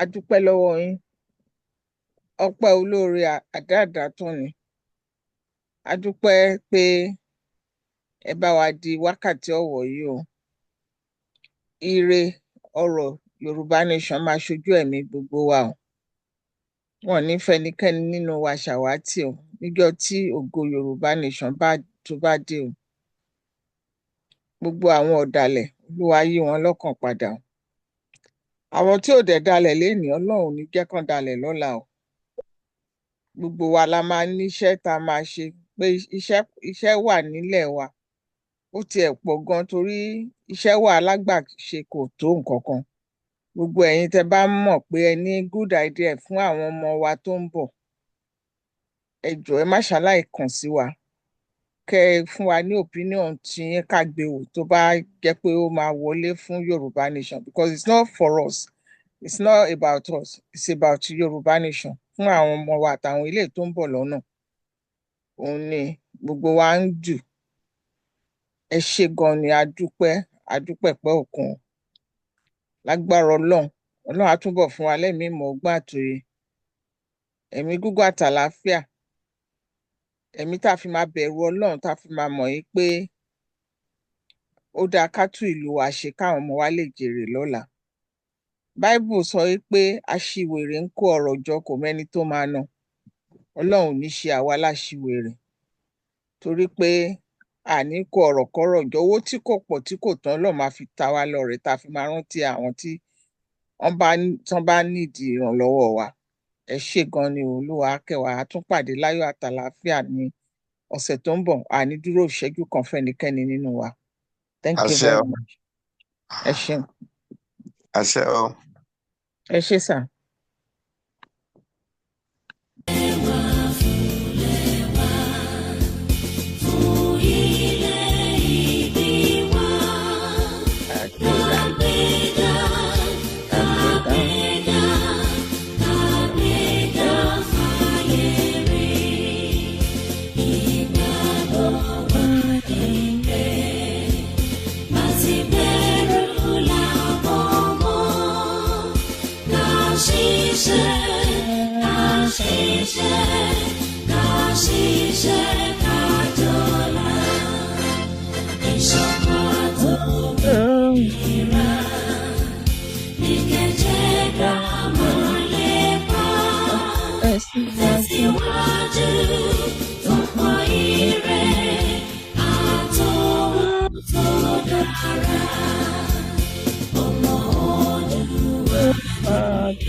Like a friend of mine was complaining to his mother that, Mom, the cold in Canada is too much.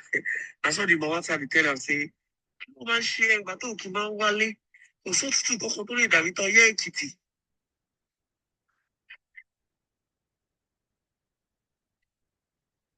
You know, mommy, never yeah.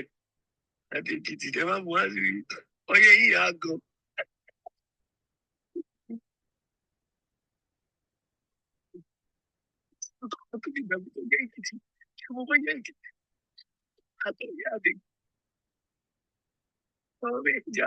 Èwo nìyẹn o.